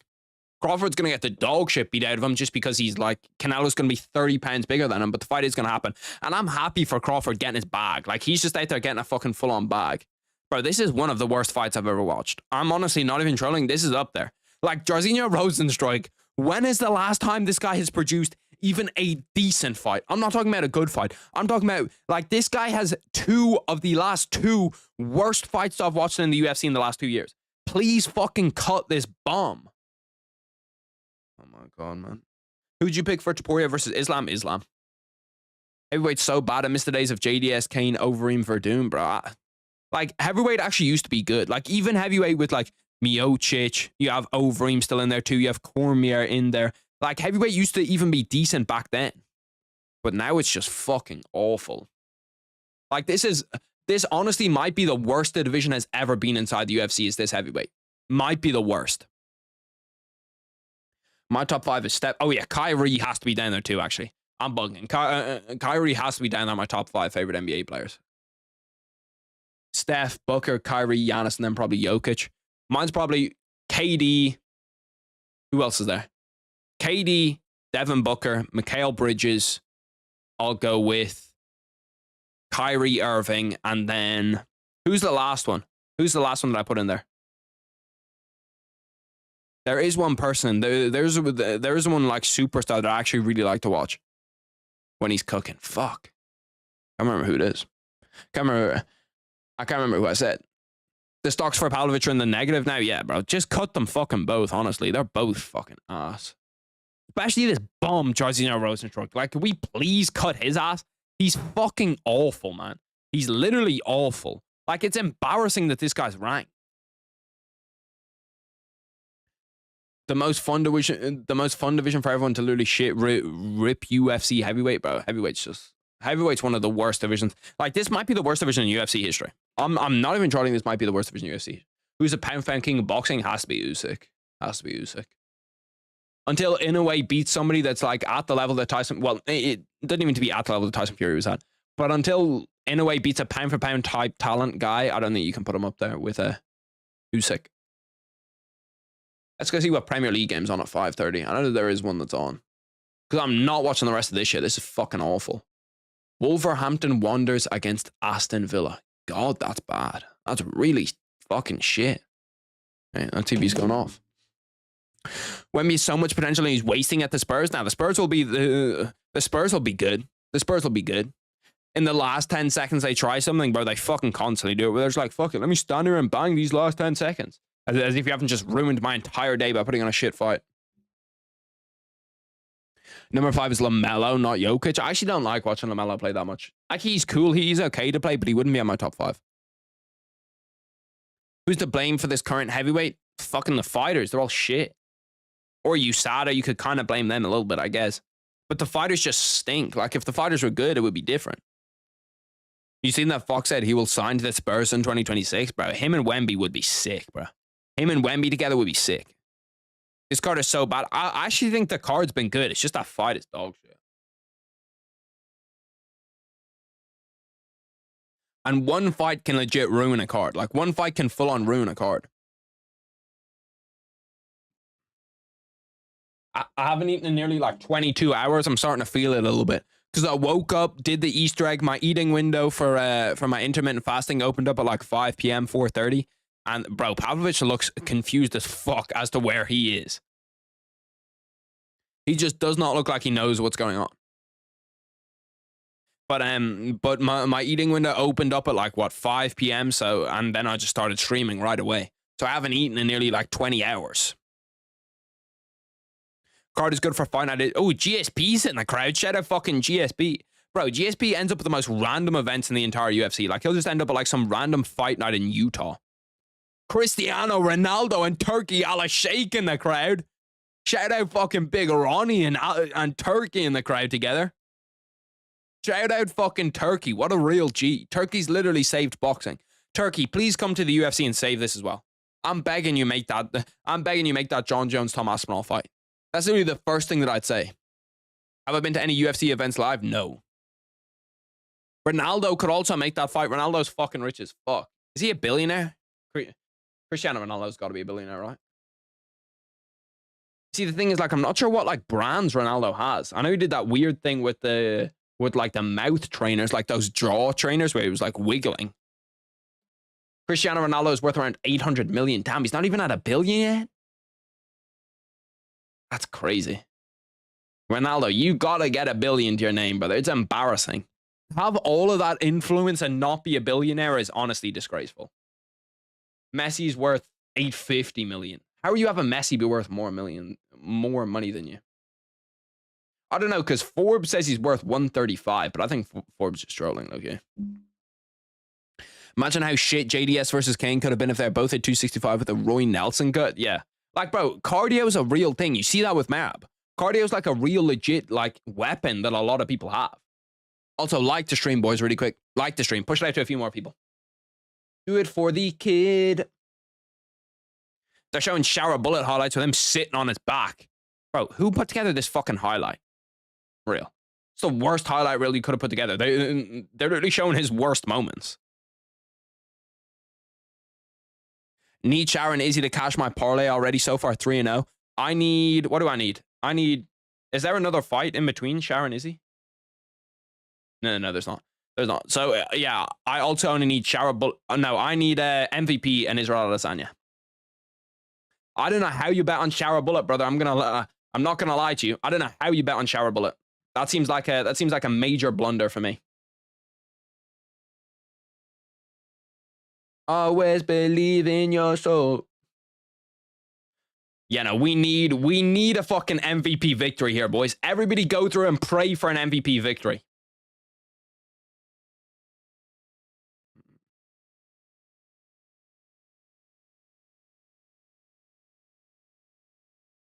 Sorry, I had to do some shit. I had to save some shit really quick.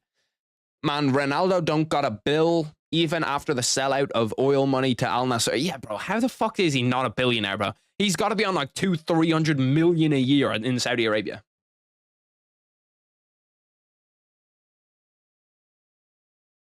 Bro, it keeps popping up with ads, even though I don't have fucking ads on. It keeps popping up with the shit like ads will run in 15 seconds, which I'm not trying to fucking do. Not trying to have the boys see the ads. I remember when Shower beat up on a random person for kissing his girlfriend. Was that his girlfriend? I'm pretty sure it was just like a public display of affection, and he was like, "We're in a Muslim country, you can't do that," and he just beat the shit out of somebody. That video always pops up anytime that I'm looking for Shower Bullet highlights. That video pops up. Ronaldo got 500 milli. It did pop up that he had 800 milli. I bet on Shamil, Vinicius, Sergey, and then MVP and Izzy. Didn't mean to say Shara before. Shamil, Vinicius, Sergey, and then MVP and Izzy. Bro, I just think MVP money line is a lock here. Like, I don't know. I don't know if the casuals are just all betting on Shower Bullet. I don't know how the odds like opened up, but I think that MVP is literally a lock here. My stomach's starting to gurgle a little bit, bro. Starting to get a little bit hungry. Let's take a gander at these big boxing fights down the line that should have odds out for them. David Benavidez fighting against David Morrell. I'm looking for big fights. Why do they have like no big fights here? Oh, Better Bev Bivol, literally a pick'em fight again. That's a big fight. Damn. Oh no, that's 11:30. Yeah, we can still do a watch party for that probably. That's like a week before I compete. That's like a week before I compete. That better be a fight. TikTok edits made people think Shower Bullet beats MVP. I did not realize that was a week before I competed. Yeah, no, I don't know. Like, I don't know why people seem to think that MVP is not going to go out there and smoke him. Maybe it's because they think that MVP is not like big enough, but like MVP was huge at 170. Like, he's going to be big at 85. Question, how does Islam beat Sean Brady at 170? Islam struggled to take down Dustin, who's not in his prime, and Islam is a better striker than Brady, but he doesn't clear him in it. Brady equals nightmare. Okay, brother, I just kind of read through that without even looking. How does Islam beat Sean Brady at 170? Islam struggled to take down Dustin Poirier. Bro, like, Islam did not struggle to take down Dustin Poirier. He struggled to finish Dustin Poirier. He took him down a bunch.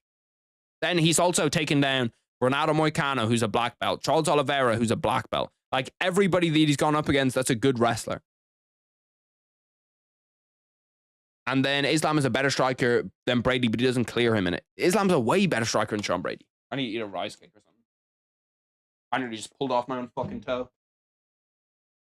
I need something, boys. The kid is starting to get famished. Let me eat a little rice cake to keep me ticking over. Get out, man. The weight's also looking good for competition. I need to be 70. I need to be 77 for competition. And right now I weigh 78.2. So I've got 4 weeks to lose 1.2 kg. It's a jiu-jitsu competition.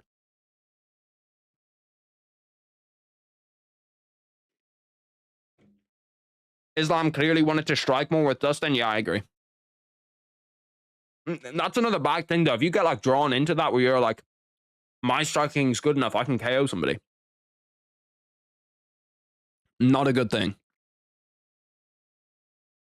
Also, a guy gets stronger when they can pack on an extra 15 pounds of muscle. That is true. I know this is MMA math, but if Bilal can beat Sean Brady, Islam definitely can. Yeah, like, bro, Bilal is essentially just a worse Islam. Like, he's just Islam without any of the finishing capabilities.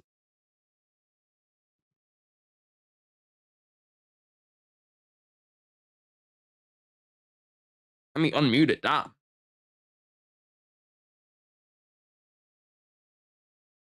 You ever fought in another style like boxing, MMA, or anything? I did boxing for a while. They're all the boxing gloves behind me. There's like 2 layers of them too. So you only see the front ones, but there's also like 4 gloves in behind that as well. What belt am I? I'm a white belt still. White belt. I'm hopefully going to get my blue soon enough though. I don't know. My blue will kind of depend on how well I do in competition. If I win, if I get gold, I might get my blue belt. I don't really know. It's up to the fucking guy. It's up to my coach whether I get it or not, really. I can't really do shit about it. But yeah, no, I should go out there and smoke everybody in competition. I want to compete in amateur boxing. Amateur boxing is also fun to do. I don't really like the format of amateur boxing, though. Like, I don't like the 3 threes. Terrible at not shaking anybody's hand. He probably couldn't see half the crowd, to be fair.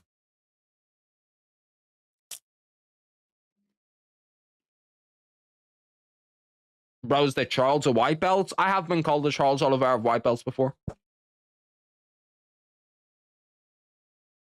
I have been called that once or twice in my time. Islam's always been the guy who wants to step outside his comfort zone to be a better fighter. It's why Khabib comparisons have always been off. It's also why I think he's like the best fighter in MMA right now. It's also why I think he's a top 10 fighter ever. Is that like how much better he gets in between fights is crazy.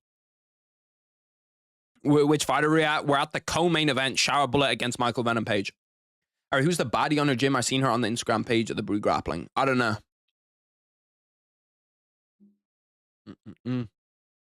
But there's a baddie at my boxing gym. There's a few, bro. At boxing gyms, there's always going to be a few baddies. There's always going to be a few baddies at boxing gyms. It's just like, kind of like tricks of the trade. You know what I mean?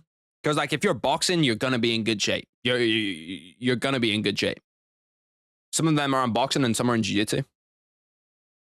Bro, I've been doing Brazilian jiu-jitsu for 10 years and can't get past the white belt. I've been doing Brazilian jiu-jitsu for 11 months to the day. This day, 11 months ago, I signed up for my first ever Brazilian jiu-jitsu class. Is blue the second belt in jiu-jitsu because I do judo and I'm on a yellow belt, which is the second one? Yeah. It goes white, blue, purple, brown, black. And then it goes like red. But like, if you'd be a red belt, you have to be like 60 and doing jiu-jitsu for like 40 years. I saw Harry at a club making out mouth deep with a male exotic dancer. It's interesting. Damn, Michael Venom Page has a 6-inch reach advantage. I did not fucking think they would be that big.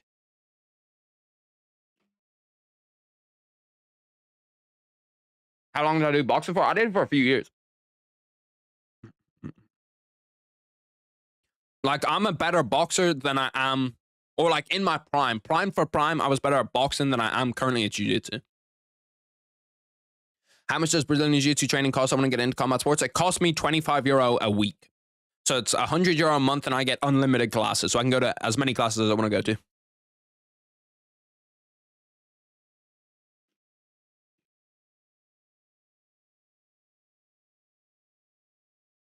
Can we get a UFC 5 stream on Sunday? Yeah, if I get the video done pretty early, I can do a UFC 5 stream for sure. It'll probably be done pretty early in the day. I'll probably whack up a stream pretty early, like maybe, like probably when you guys are waking up, like maybe like 1, 2 p.m. because I'm gonna stay up all today, or at least I should stay up all today. Where try to fix my sleep schedule a little bit so I don't miss out on training. Are there trainings every day? Every day but Sunday there's training.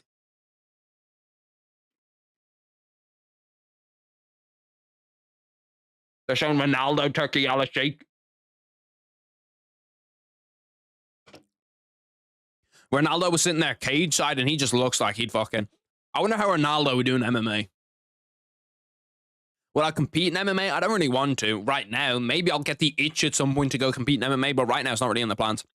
Alright, the fight has begun. Lock in, boys. Lock in. Immediately, Michael Venom Page comes out with that stance. Immediately coming out high kick. Please work. Number 4. Okay, we're going to have to go to number 3. Audible to 3.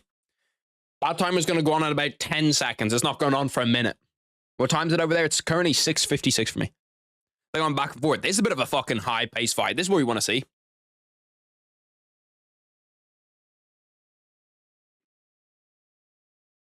Nice calf kick by Shower Bullet.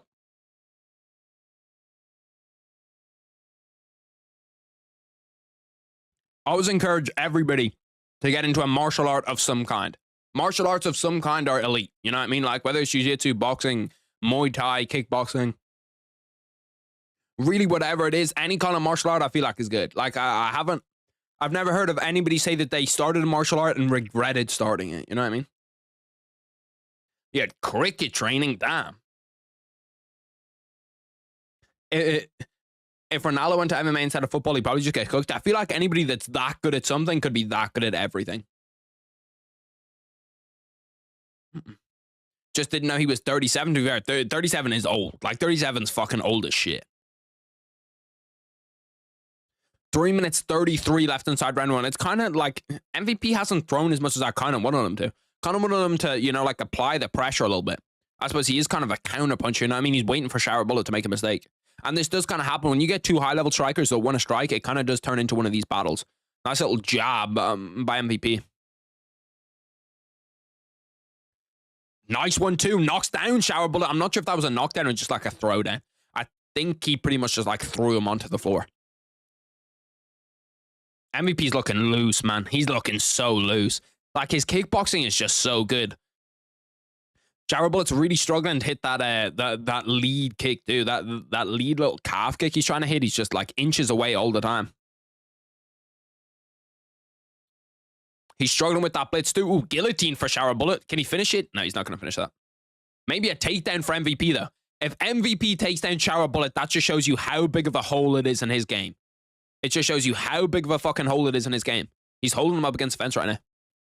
And Shower Bullet's takedown defense is dog shit. Grab onto that leg and just tilt him backwards. He'll fall.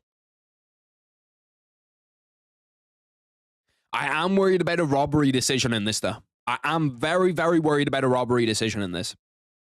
So I think any close rounds, like, it has to be a 70-30 round for MVP to get this. He's got Shower Bullet biting, man. He's got Shower Bullet biting on any feint that he's thrown out there. And Shower Bullet's not really throwing shit. Like, he's only really thrown that calf kick so far. He's only really thrown that calf kick so far. I guarantee you, bro, there's a fucking KO coming here. If Michael Venom Page spins like a little spinning, like a little spinning wheel kick, he could definitely get that. He could definitely KO him. Right now, we're kind of just seeing the level in between strikers. Like, there's a difference between MVP, who's like an elite tier striker, and Shower Bullet, who's like a pretty good striker for the UFC. Because it's almost like Shower Bullet's like frozen. Like, he's not fucking throwing shit, you know what I mean? He's like waiting for MVP, and anytime MVP does something, he's like biting on it so hard. He's reacting so hard to it. And he's showing everything. Like, he's showing that left hook. He's showing that elbow. Nice little 1-2 again by MVP. Bro, that 1-2 is so nice. The way that he like leaps into it, like, it looks completely wrong technically, but it works so well. What was a good idea? If somebody in a good idea, type that shit again. Because I'm always looking for ideas. 45 seconds left inside round 1. Low-key, Shower Bullet's like frozen in place. I literally don't know how to describe it other than frozen in place. It's kind of like that Corey Sandhagen and Cheeto fight where Cheeto just threw nothing. Like, that's the first kick that Shower Bullet's thrown that hasn't just been a calf kick in the entire round.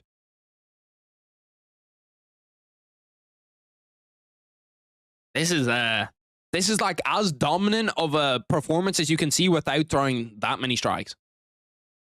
MVP, just one more. Just land once more. Nice little left hook by MVP. Shower Bullet, he's trying to do work when he gets him pinned up against the cage, but it's so hard to pin MVP up against the cage. Oh, I told you spinning back kick was there. That one landed flush on the fucking chin. I don't know how that didn't KO him. Holy shit. That spinning back kick was right on the fucking chin. Damn, Shower Bullet's got a fucking chin, to be fair, bro. The guy can't do much else. To be fair, that's also a little bit unfair. He actually probably did not see that coming because, like, his field of vision is blocked on that side. What's the fight right now? Co-main Shower Bullet against Michael Venom Page. MVP highlights got me shadow boxing in my room. 10-9 Shower because it's Saudi. There's no way that... There's not a single chance. Bro, that fight could be in fucking Shower Bullet's backyard, and that's 10-9 MVP. Shower almost won by KO. Fucking how? What fight are we watching? Are we watching a different fight? MVP just like... MVP, bro, that spinning back kick towards the end. I'm very surprised that did not knock him out. That was heel to chin. Just woke up. Who's winning? It's 1-0 MVP right now. Going into the second round. Bro, like... I feel like people aren't giving enough hype. Like, they didn't show a replay of that spinning back kick, bro. That shit should have KO'd him. That shit absolutely should have KO'd him. This is actually boring as fuck. I actually don't mind this fight. I actually think that this fight's decent. That timer might be a little bit fast, but... Yeah, it's a little bit fast, but we'll get to it. I don't know how Shower Bullet ate that, bro. I'm thinking the exact same fucking thing. I'm thinking the exact same thing. Be interesting to see how Shower Bullet changes the game plan in round 2, because if he loses this round, it's pretty much done for him. He's just showing everything. Like, you can see that MVP's just baiting the reaction out of him. When he comes inside, he's showing the elbow. Oh, nice right hand by MVP again. That one rocked Shower Bullet again, bro. He's catching Shower Bullet with everything. MVP's timing looks incredible, bro. Like, his timing looks so good. Bro, if he could wrestle, he'd be such a problem, man. He would be such a fucking problem if he could wrestle.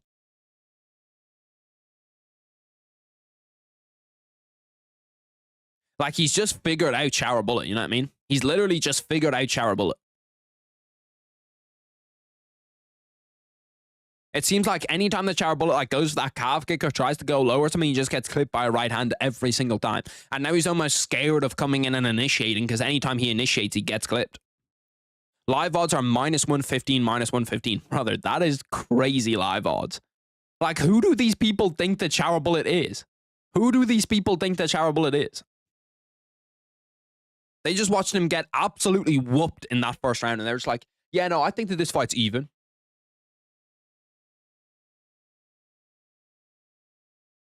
Why shower bullet got his hands out like that? Like he's not getting fucking smoked in this fight. Like he's not legit only landed a calf kick. He's shown that flying knee up the middle, that little switch knee, but MVP has literally not bit on it one time. You can see like he's just like a second behind. Shower bullet's legit just like a second behind, where MVP is just like ready to land, and then as soon as he comes in, he's actually landing, and fucking shower bullet's not able to do shit. Takedown could come here. If he can get his foot to the outside there, he would have had a takedown. Would have had a nice little trip.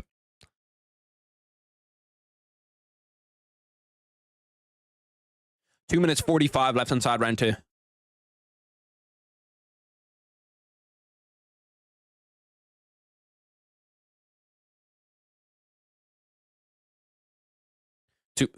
Like, honestly, it's a bit of a weird fight. Like, it's not really, it's not like the normal fight you think you'd see from two strikers, because it's like car crash moments, you know what I mean? Normally with two technical strikers, like, you have them both landing bit by bit by bit, and it's kind of just like a kind of boring kickboxing fight. But this is like when somebody lands, like, you could see every punch that gets landed knocking somebody out.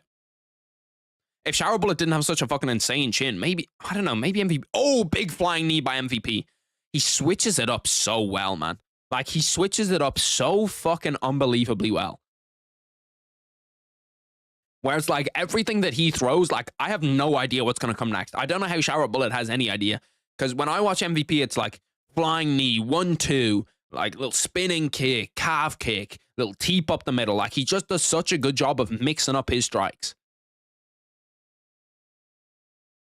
I think pound for pound, just pure striking, MVP is one of the best strikers inside the entire UFC. Like, he might be top 5. He might be top 5. Like, he's picking apart shower bullet.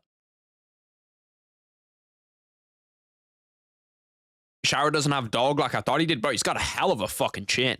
He's literally got a hell of a chin. You can see the MVP starting to try, like, set him up for that for that spinning back kick. He's trying to set him up for that spinning back kick. Shower bullet is throwing nothing in these rounds, bro. Like, I'd love to see the total strikes that he's thrown, because it just seems like he's not throwing anything.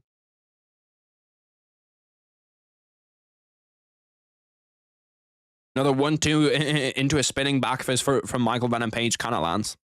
That spinning back fist missed. Like, imagine MVP could even wrestle a little bit, because, like, this double leg is so open. Now when they come together and they're getting close together, the double leg is literally so open. MVP gets him up against the fence and bullies him. Like, there's no question here either who's the stronger guy. MVP is a lot stronger than shower bullet. Like, a lot stronger than shower bullet. What time's my fight at? I'm at 30 seconds. That's kind of wrong, but that's close-ish. I'm at 27, 26, 25, 24. Striking accuracy for shower bullet, 36%. His expected accuracy is 56. Striking accuracy for Michael Venom Page, 58%. And his expected was 45. So shower bullet has 20% less than expected, and Michael Venom Page has 13 seconds more than expected. Now he's getting the wrestling time up against the fence too. Lands a nice elbow off the break. That's round 2 finished. MVP up 2 rounds. Shower bullet needs a finish going into the third. And I don't know what the fuck's going on, bro. I don't know what the fuck's going on. How is Shower ranked? How is Shower ranked if this motherfucker was a heavyweight? Shamil Gaziev would have beat him in a 5-rounder by decision. Yeah, I don't know, bro. Like, to be fair, Shower Bullet should have never been ranked because of the guys that he beat. Like, he got cakewalk matchups. But I think that they wanted him to be ranked for this exact reason, to give him a co-main in Saudi. And, like, if you think about it, bro, the crazy thing is, this is the most winnable fight that he could have got at 85. Like, the most winnable fight that he could have got at 85. Let me pull up the rankings really quick. And we'll just run through all the other names really fast of the people that he could have got at 85.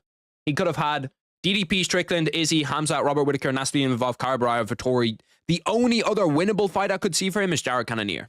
But other than that, he doesn't beat Brendan Allen. He doesn't beat Roman Delite. He doesn't beat Paulo Costa. Doesn't beat Anthony Hernandez. Doesn't beat Jacker Manson. Doesn't beat Michel Pereira. Like, there's only really one fight you could see him actually winning. MVP will be the one to risk it in the last round. Just see he knows fans want it. Does MVP get ranked at 185 now? It's a real question. I think he probably should be. Like, he's beating the dog shit out of someone that's ranked. I'd like to see him continue to be at 85 too. I think he's a fun matchup at 85. Nice job by MVP. Snaps his head back.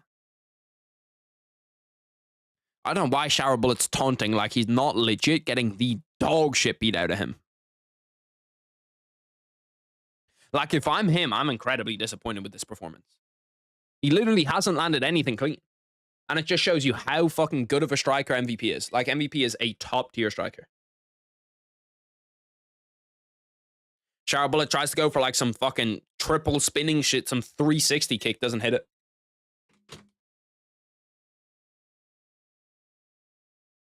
MVP Strickland could be good. Yeah, no, it could be okay. But I think that Strickland just out-wrestles him.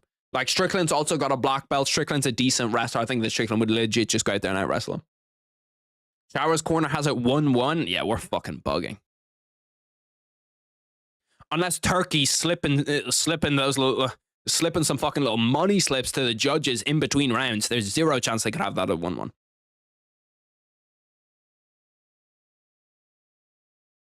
.342 left inside round 3.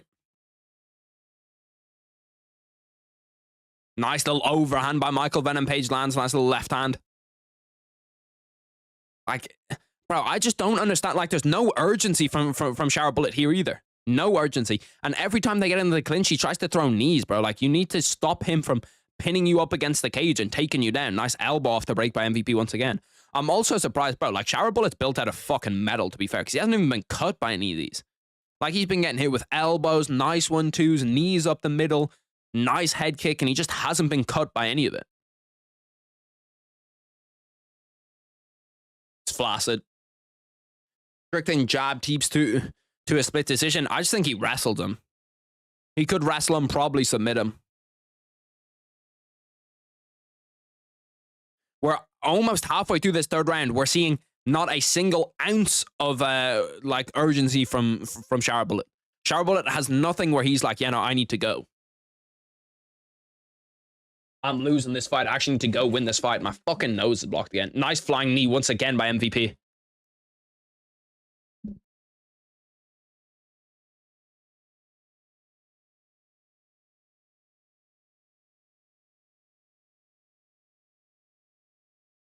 The Shower Bullet fraud check, I can't lie, I've been calling for this one for a while, and now it is just, now it's here. Now we know it's here. Like, how many times have I said that Shower Bullet's not good? How many times have I said that he's a decent striker, he can't wrestle at all, and that MVP would go and beat him as a striker?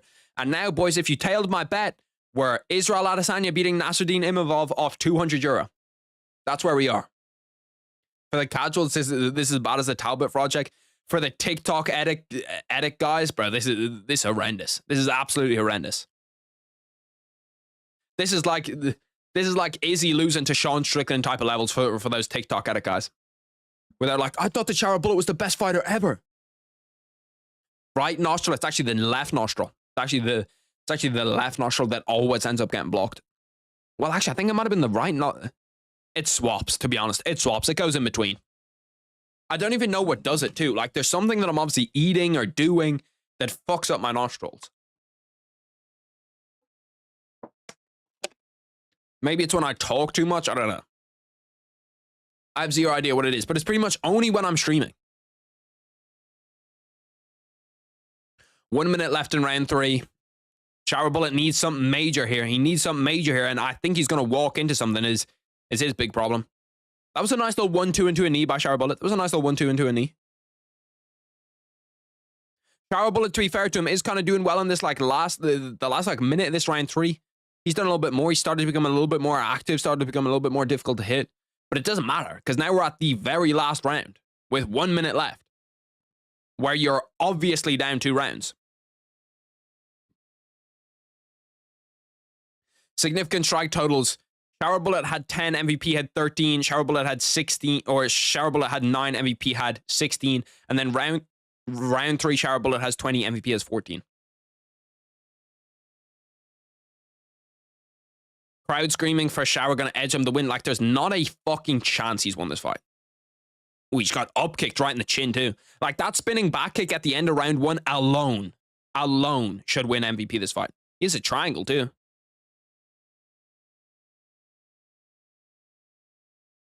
MVP, I could see that being 2-1. I wouldn't mind it being 3-1.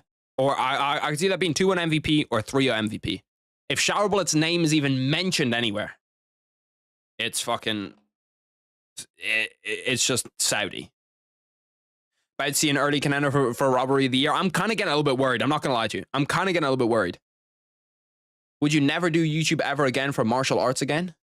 What do you mean? Would I never do YouTube ever again for martial arts again? I was saying, like, if I had to pick between jiu-jitsu and YouTube, which one would I do? I'd probably do YouTube. YouTube is the shit that I love the most. 2-1 MVP, but Shower win? Let's fucking hope not. Let's hope not.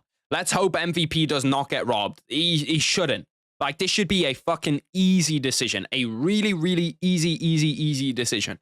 That we just go, this makes sense. Everybody saw the first round. Everybody saw the second round. Neither of those rounds were close. See, Saudi could just rob him, though. Saudi could honestly rob him, bro. Saudi could honestly rob him. Your tweaking Gary fight was close. What do you mean, the Ian Gary fight? Yeah, it was, like, that was pretty close. That pick of you in the Discord is wild.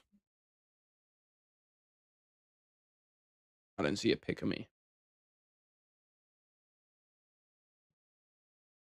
What the fuck, bro? Where are these coming from? I hate MVP. It's so boring and he gets hyped like crazy. I don't think that he's overhyped, to be honest. Like, he just went out there and outstruck one of the better strikers inside the UFC. He just went out there and smoked him. Should absolutely be MVP. I can't hear the scorecards, but if it's anything other than MVP, I'm going to be fucking livid. Yeah, okay. MVP gets it done. I presume UD 29-28, 30-27. 30-27 by 2 and a 29-28. It had to be that, man. Like, if it was fucking Shower Bullet. To be fair to the Saudis, okay? We give the Saudis a lot of shit. We give the Saudis a lot of shit for their judging. Their judging has been pretty much perfect today. Their judging's been very, very good today. Now we're Israel Adesanya away from cashing out. We're Israel Adesanya away. That's all we need. We've got MVP beat Shower Bullet. We've got Vinicius Oliveira beat nurmagomedov. This is the return, boys. This is the first bet that I've hit in a while. In a while, the first bet that I've hit. And it's for a big time return. This pays for a lot. This pays for a lot right here if I could hit on this. 29-28 MVP correct scorecard, yeah. I don't know, 30-27 I don't mind either. Like he did dominate that third round too. Shower Bullets just had a minute where he was decent. Ain't no way Shower lost to a journeyman. I think that MVP is not a journeyman. Calling MVP a journeyman's a bit disrespectful. MVP is good. MVP is MVP a cringe. I like MVP, man. I think he's good. I'd like to see who he fights next because MVP actually has some winnable matchups at 85. He actually has some winnable matchups at 85. My cash out right there on that bet is 137. Is 137 euro and 82 cents. Like, I could have put more on that, honestly, too. Like, I was so sure of that shit. To be fair, Izzy could still lose. Izzy could still lose, definitely. By the way, like the stream really quick. Before the main event, boys, like the stream, push it up. Get it up to like 40 likes. You know what I mean? Like 40, 50 likes would be sick and into the main event. I have a round 3 KO. I want predictions. I also want early predictions. Like stream and well, not early predictions, late predictions for this Israel Adesanya Nasruddin Imavov fight. I want who wins and I want what round they win. That ring's actually kind of dope too. That's what I want, boys. I want who wins and I want what round they win in. We will look back at these at the end. We will look back at these at the end and see if somebody actually got it right. I'm looking for round and who wins it. Method is extra points too.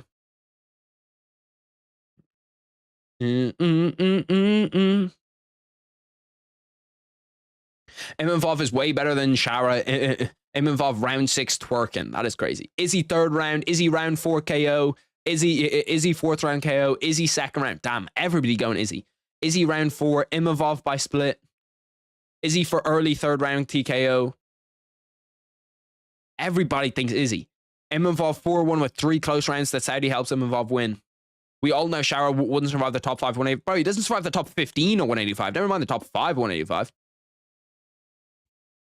MVP is one of the better strikers in the UFC. He only lost to Gary because his grappling wasn't as good. Izzy round 4 TKO, 2nd round flatline KO. Izzy masterclass, bro. So everybody pretty much thinks that Izzy's gonna come. That's a crazy statement. Hold the pause on that one, boys. No, actual pause. Don't hold the pause. Full on pause on that one. Yeah, no, we can't see the chat log. So if somebody lies at the end, we can see if you're lying. We can see that chat log. Nasruddin Imavov is 15-4, has the tied for 5th highest takedown defense among UFC active middleweights. Like, they just pulled the most random bullshit stat ever. Tied for 5th highest takedown defense among active middleweights. Like, that is a dog shit stat. And Izzy's not going to try to take him down. Is he about to remind people? Yeah, bro, I was watching that Izzy DDP fight. I think that, like, Izzy was winning that fight up to round 4. Izzy was legit winning that fight up to round 4. Why is there people leaving the crowd? Why is there people leaving? This event being on at this time is so nice too, bro. Like, it's just so beautiful for this event to be on at this time. Izzy knew what he was doing with the shorts. Does he have custom shorts on? I didn't even really recognize them. Trying to look like the champ. Oh yeah, they're the ones that he had against Dricus du Plessis, where it's like the lightning. Shara would get 50-43 by Fluffy. Bro, he would get 50-40'd by him. No bullshit. Every round would be a 10-8.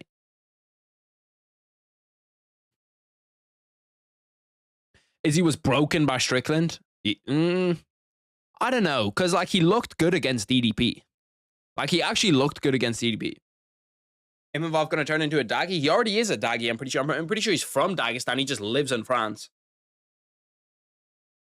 But yeah, no, like, bro, even rewatching these highlights, like Izzy was doing good work against DDP, just got submitted. That's the only kind of risk, I suppose, is if Izzy gives up in a submission. But I think Imavov's going to really struggle to take him down. He was struggling until DDP Looney Tune power kicked in. Izzy by dog diddying is crazy. Izzy's first non-title fight since 2019. Yeah, I know, it's insane. He's done so many 5-rounders too. Does he have a fucking gold tooth? The fuck was that? Did I cash out my parlay or let it stay for the Izzy fight? I'd never really cash out parlays. I'm a huge man on let it stay. But shit, you do you, honestly. You do you. But I'm a big guy for let it stay. Like, if you gave me the option right now, like, Izzy wins, you get an extra €115 or whatever it is for me. You double your money right here. If Izzy wins, I'd take it. I'll be like, yeah, sure. Give me that. Izzy has 8 title wins, by the way. Bro, like, Izzy's fucking, like, Izzy's legacy is absurd. What was the pause statement you had? I missed it. I actually can't remember it now. If Izzy wins, Chimaev versus Izzy should be next. Nah, Chimaev's going to get a title shot. That's why they're lining up that defense so early. Is so Chimaev can get a title shot on that, like, it's going to be on that, like, Abu Dhabi card or that Saudi Arabia card that's usually in, like, October. That's going to be Chimaev against DDP or Strickland, whoever it is.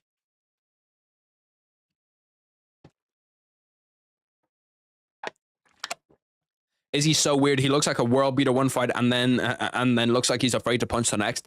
Yeah, Izzy's not a normal fighter. Like, he's just a weird ass fighter. Who's a better striker in their sport? Floyd's the best out of all of those guys in their sport. Well, actually, in terms of striking or just how good they are at their sport. In terms of striking, you probably go like Rico Verhoeven in kickboxing. But in terms of like the best in their sport, like Floyd wasn't that great of a striker. His defense was just incredible.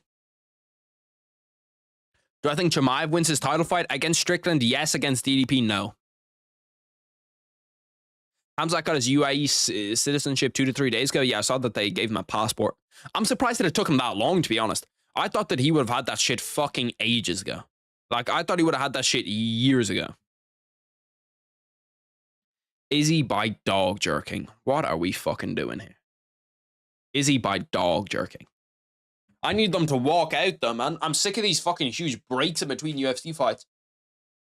I need the UFC to start getting these guys to walk out a little bit more. I also need to check my weight as soon as we're done. Low-key rooting for Dog Bender? Bro, like, you should be rooting for Izzy here. Izzy's a much more fun fight, much more entertaining matchup than Nasruddin Imavov is for 185. Like, we need to see... Bro, looking back at that stoppage, that fucking Imavov Cannonier stoppage, that's such a horrible stoppage. Holy fuck, that stoppage is bad. Like, the more I look at it, the worse it gets. UAE citizenship, not a joke. They're so hard to get. Really? Damn. I did not know that. Nah, bro, if the winner of 312 gets injured, we could see a title defense only late 2025. I thought that whatchamacallit, I thought the UAE citizenships were pretty easy. That you can just go over there, and if you have enough money, you can become a citizen. If you have like 500k, you can become a citizen. I thought that's why all those like rich people went over there, because there's no taxes. UAE is the strongest passport in the world. I did not fucking know that. Let me check this shit. 4-0 till the main event. I got Izzy 48-47 decision, but I love to see Dogbender get stiffened up cold by Bumamov. Have I ever used the peanut butter method? No. There's no way that they make DDP fight in Abu Dhabi. I bet they do it in Australia or Saudi, or I bet they do in Australia or South Africa or even Europe. There's no way that they make DDP fight in Abu Dhabi. They definitely could. They definitely could. Like, Hamzat can't fight anywhere else, I'm pretty sure. Still, right? Am I right in saying that, boys? Somebody correct me if I'm wrong, but Hamzat Chimaev still cannot fight anywhere that isn't the... Hamzat Chimaev still can't fight anywhere that isn't Abu Dhabi, right? He can't get into the US because he's really good friends with that dictator. Kumanov or whatever the fucking guy's name is. Now you can stay there, but actual citizenship not easy to get even for celebs. Damn, I did not know that. Nasruddin Imavov walking out. Yeah, he was born in Dagestan, so he's fucking Dagestani too, man. Does he know method? I don't think he knows the method. I know what you're talking about, but I ain't gonna do that shit. With the UAE passport, he can fight a lot more places. I thought that it's that he's on like a terrorism watch list, though. I'm pretty sure it wasn't the passport. It wasn't the passport, because he was fighting, like, he has a Swedish passport. A Swedish passport would be fine for him to fight in the US. It's that he's got, like, he's on like terrorism watch list because of his links with Kadyrov, who like throws gay people off buildings and shit. So if Chimaev wins, he won't ever defend it in the he won't defend it ever in the USA now. I don't think so. Like, I'm pretty sure. Let me Google this really quick. Why can't Hamzat Chimaev fight? Why can't Hamzat Chimaev fight in the US? Yeah, due to his connections with warlord Ramzan Kadyrov. He wanted the UFC wanted him to headline UFC 300, but he couldn't get into the US. And he still couldn't enter the US last year, so. And that was October last year.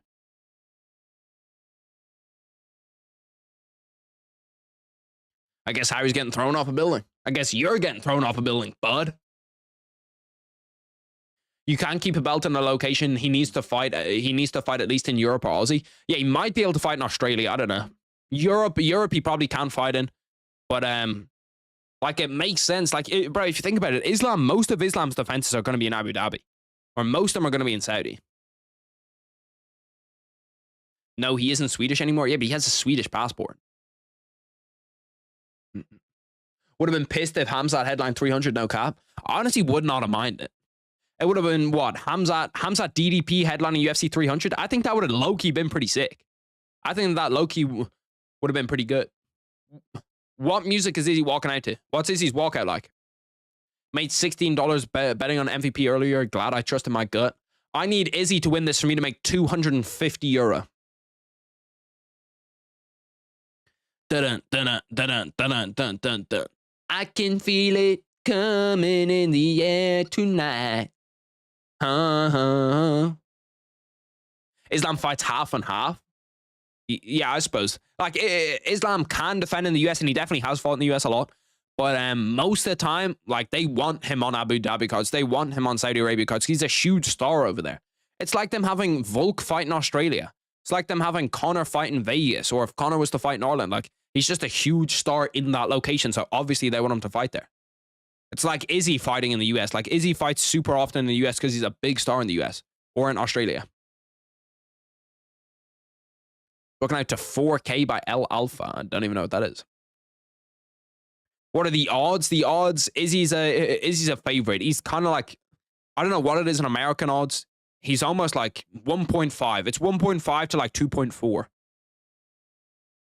He's got a stiffy, so he's walking out to dog sense to get himself hyped up. He didn't fight Poirier or Moicano there. Yeah, I know. The Moicano one, yeah. The Poirier one, yeah. But it's just like, it doesn't really matter all that much, so you know what I mean? Like, they're still going to want him to fight in Dubai. Yes, he does fight in the US. I understand he fights in the US. But the UFC, if they could, would get him to fight in Dubai and in Abu Dhabi all the time. Surely Izzy gets the KO in this fight? I think he will. I'm actually going to take a gander at the odds really quickly for a KO. See what the odds are like for a KO. See, why can I not click on this? Yeah. Okay. So Israel Adesanya to win. Why is it all fucking popping up like this? I just want to see what the odds are for a finish. What are these in-running odds? How the fuck do I see just Izzy by... Izzy by KO is 4-1. And then Imavov by KO is like 5-1. I'm trying to see where the fuck just a finish is. Like, why is it showing it like this, bro? Look at this shit. It's literally never happened to me before where it shows... Okay, so to go the distance now, it's a big favorite to go the distance. It's a big favorite to go the distance. I think Izzy could KO him. I wouldn't mind, like, honestly, if I'm you guys, I would not mind putting money on a finisher. So I think that there's a chance that Imavov could KO him, and there's a real chance that... Or there's a chance that Imavov could submit him, and there's a real chance that Izzy KOs him. Can you guys remember a fighter having a similar first-round dominance like Chimaev? Conor McGregor in his prime. Conor McGregor in his prime was unbelievable in the first round. Don't take Izzy by KO. I don't think it's a bad bet. I honestly don't think Izzy by KO is a bad bet. Mark Goddard, there was a thing about Mark Goddard not doing Izzy fights, was there not? That like Izzy doesn't like when Mark Goddard does his fights or something like that? There's something about Mark Goddard and Izzy fights. Maybe it's Alex Pereira fights. It's something because I know that they wanted Mark Goddard to do Izzy against Alex Pereira, the first one, but he wasn't able to do it because he was like, I trained Izzy when he was first getting into the UFC or something like that. There's something weird like that.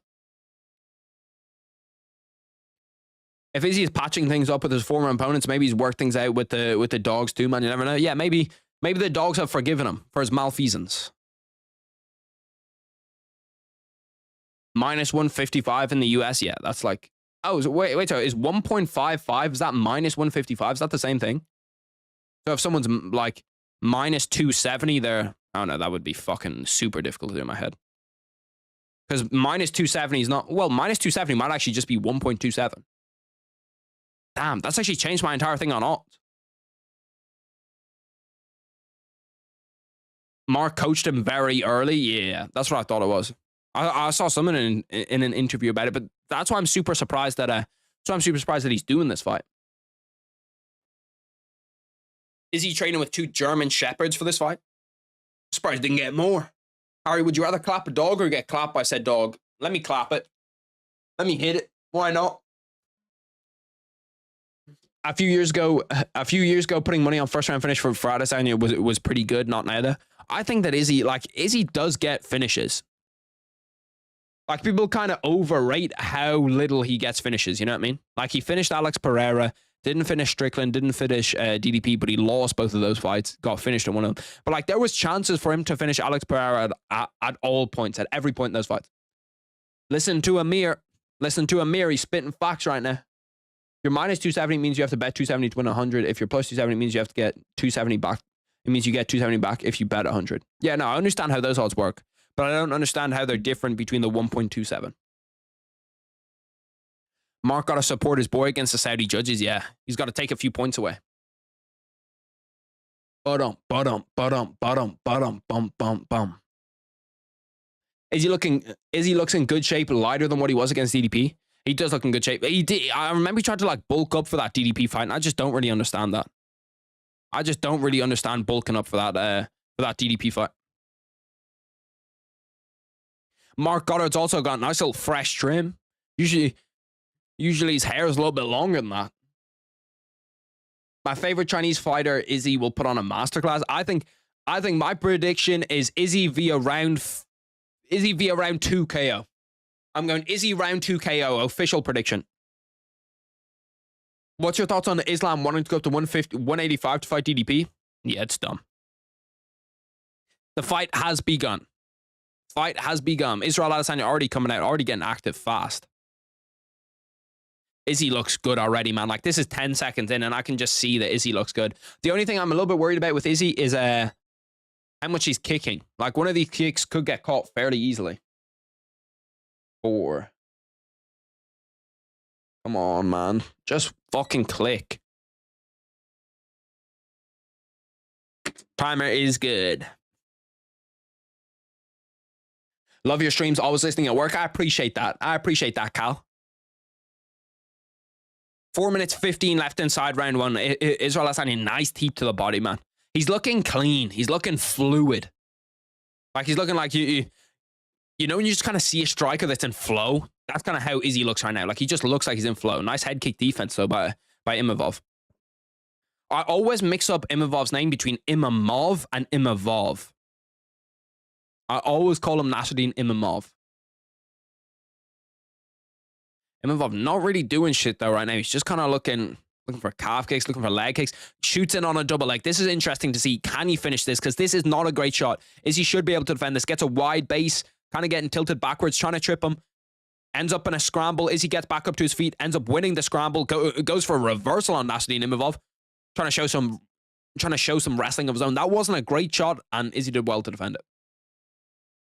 So, like, good little first thing for Israel Adesanya, good little confidence booster, but also wasn't a great shot. So if he didn't defend that, that would have been like real panic stations.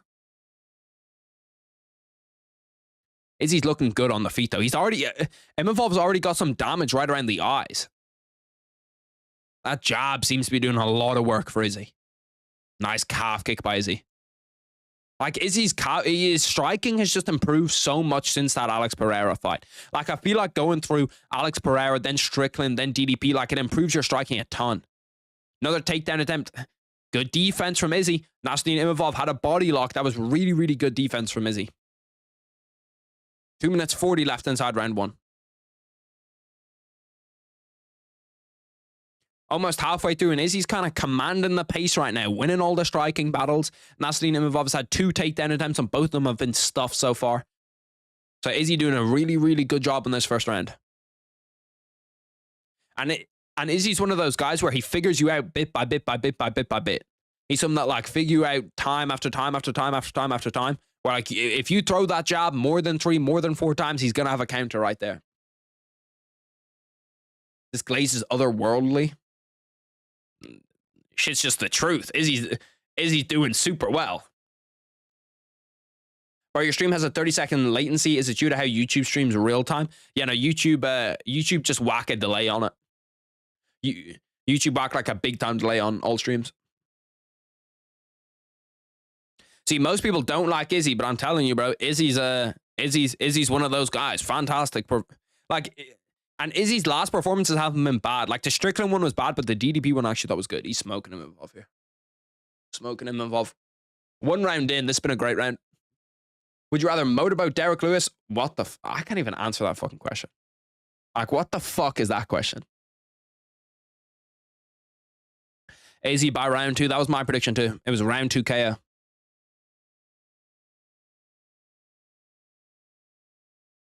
Oh, big uppercut by Nasruddin Imavov. That was a really nice uppercut up the middle. You didn't see that. Now they're kind of scrapping in the pocket a little bit. That was a big uppercut by Nasruddin Imavov. Fake shot into an uppercut. God, is he bad. He's okay, though. Seems to have bounced back. He kind of got into the pocket there, threw a nice little 1-2 and bounced back. We have seen in the past, though, that Izzy, once he gets rocked, once he gets hit a little bit, that he kind of starts to, starts to trail off. Good takedown defense once again by Izzy. Nasruddin Imavov, he does have the hands locked around the body, but he's not going to finish this. Izzy does a good job of breaking it up. He's pushed up against the fence. Probably needs a reversal here. Imavov once again jumps in on a double leg. Good takedown defense by Izzy, man. Izzy's takedown defense looks really good here. Looks really good. And it has looked good in the past. Like, when Izzy was on his run at 185, when he was like beating everybody, his takedown defense did look really good. He was like the prototype for kickboxers in the UFC. That uppercut's probably the biggest shot landed of the round there. Izzy did answer back well though. When like he got pushed up against the fence, he landed a nice little 1-2 off the fence. 5 seconds left in round one. Round one's over. I'm going 1-0 Izzy. 10-9 Izzy. He didn't land the biggest shot, but he just landed so like consistently throughout that round. Yeah, that was a nice uppercut, man. It's a real nice uppercut. He kind of had Izzy stunned for a second, but then Izzy hit him with a nice left hook. The same left hook that he knocked out Alex Pereira with, he hit him with. Imavov kind of looks stuck like shower up until the uppercut. Yeah, he did. I'll be interested to hear what Imavov's corner saying to him, because like if you can't take down Izzy, I don't know what the game plan is. Do you just spam for more, spam for more, spam for more? Missed almost a whole round the free stream. The free stream, and I got it not working good. That's tough. See, that's why I just can't do the free streams. I can't do streams because like if we get into round one and I'm missing the entire fight or the shit's lagging, like the Usman fight last week was lagging, and I was like, bro, this is fucking horrendous. Is he getting ready for round two? Izzy doesn't look too tired either. Doesn't look too tired. Neither of them do, to be fair. Imavov also doesn't look too tired. I can see this one going a full 5. I can fully see this one going a full 5, boys. Nice calf kick by Izzy. He's doing a good job with those calf kicks too, because it takes away from that lead leg power and it takes away from his shot. His shot's not going to be as good.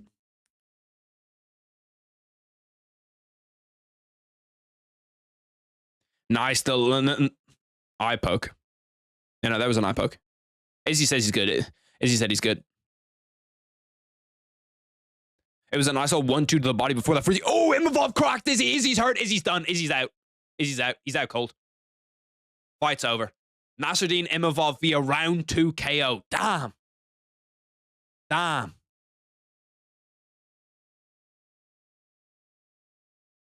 Damn. I thought that he was okay. I honestly think that stoppage might be a little bit early. I think that stoppage might be a little bit early. I don't know about that stoppage, man. I don't know about that stoppage. I thought that was a bad stoppage. I think he was okay there, man.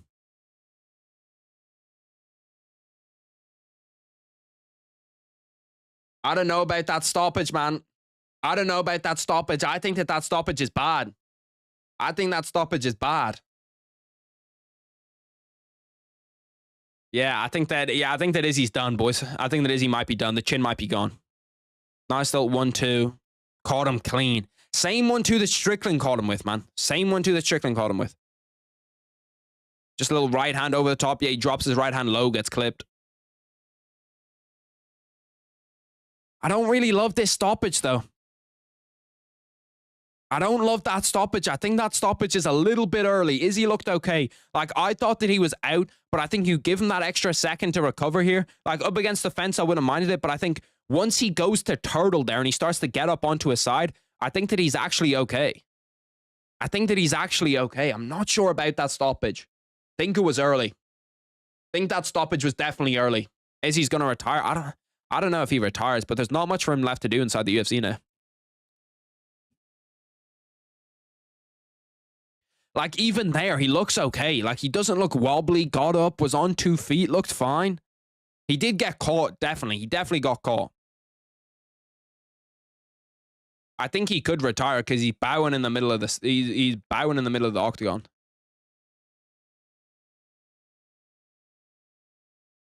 I think we could see an Izzy retirement here, boys. I think we really, really could see an Izzy retirement here. Now, the moment the guy goes out, it's a stoppage, but he wasn't even out. Like, he wasn't out. Like, it looked bad. It did look bad when he got knocked down. But I think he was just kind of rocked. And once he got to turtle, he was actually okay. I think it was a fair stoppage. He was out. I think that he was okay. I don't know. Maybe I'm fucking tweaking. It'll be interesting to see if Izzy retires. Imavov against Khamzat Chimaev. Imavov. It's probably going to be Imavov against the winner of, or the loser of DDP against Strickland. I don't know why that took me so long to come to my head.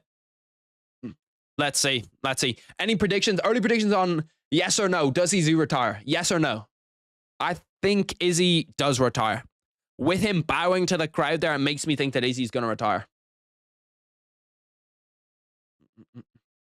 The thing is, Imavov would have just continued to ground and pound. Yeah, but I think like he's okay because from Turtle there, he didn't have any hooks in. Like he could have shook him over the top. Like there was a lot that Izzy could have done from that spot. That most middleweight wins since 2020. Drikas has 8, Nasruddin has 8, Brennan Atlan has 10. Imavov versus Barayo is going to be so good. Yeah, no, that'll be a banger. If they make that fight will be sick. No, Izzy doesn't retire. Izzy doesn't retire. Retires. Izzy retires. So it's kind of 50-50 on if he retires or not. Does he end up in GFL? Do we see Izzy? Do we see Izzy as the #1 overall pick in the GFL draft next year? The loser at DDP versus Strickland would smoke Imavov. I think so too. Like I'm just not high on. I'm just not that high on Imavov. Does he not speak any English? Does he only speak French? A French UFC champion would send me over the edge. I'm not gonna lie to you. A French UFC champion would send me over the edge. I'd rather 7 merabs as champs than 1 French UFC champion. I fucking hate the Frenchies, man. Izzy's too high level for GFL? Yeah, well, obviously. Izzy likes to bag and he can still sell pay-per-views? Yeah, but like, who does he fight? Maybe him against Whitaker? Ikram Aliskrov in the crowd over there, very happy. Bro, get on to the Izzy interview. Who gives a fuck about this bum, man? Are they even going to interview him? If they don't fucking interview Izzy here, I'm going to be pissed.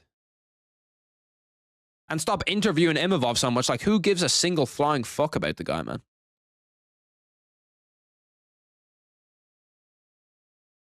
Can we get the Izzy interview? God damn. What the fuck is going on, bro? Sick of hearing this little fucking baguette talking. We already had a French UFC champion, yeah, and he was one of the fucking worst UFC champions ever. He was pretty much fed to John Jones. He's a Dagestani who moved to France. It's literally the worst outcome possible. 3 to 4 guys I can name are easily beating Imavov. Well, you never know. It's MMA for a reason. You don't know who's going to win. Bro, get this fucking guy off the mic. This guy's got all the airtime on the planet. Jesus. Why is your clock 10 minutes behind? It's a good question. It's because it's a shit clock. It counts seconds wrong.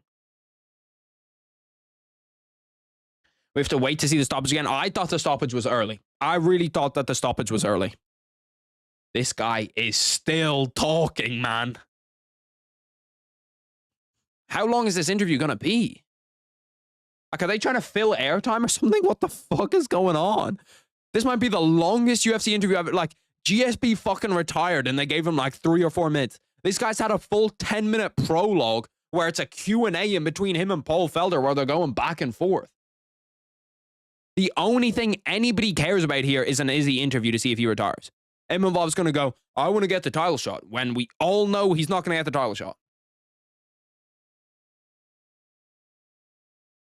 Paul Felder, wrap it up, you fucking little terrorist, man. Izzy, we knew he was surviving nukes from Alex. He pulling a merab on you? Sure. He might be, bro. He might be. Stoppage was early. Izzy was doing everything he could do from Turtle. I thought the same. Like, it's one of the things I hate about stoppages inside the UFC. If you're getting hit in the head, there's not that much more you can fucking do than block. You know what I mean? Like, if you're in Turtle and the guy's going fucking just swinging ground and pound, you're gonna block. Like, that's just what it is. We need to chill on stoppages from there. I feel like it's if the guy's hands go like loose, that's when you should stop it. I'm not even joking. We're going to need to set a timer on how long this post-fight interview has been. This is one of the longest post-fight interviews I've ever seen in my entire life. He's still going. Guy's such a fucking fraud, man. Calling Felder a terrorist is crazy. I'm just pissed, bro. Fucking Imavov's a terrorist. Felder's a terrorist. They're all shit, man. All French, all terrorists. Bro, like, that interview was one of the longest post-fight interviews we've ever seen inside the UFC.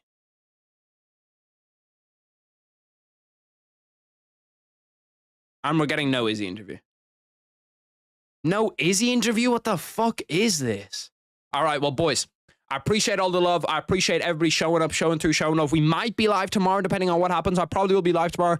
Might do like a little UFC 5 stream. Join the Discord if you're not in the Discord. The Discord, you'll get a notification when I go live. Obviously, YouTube will give you a recommendation. If you check the Twitter, I'll tweet out when I go live.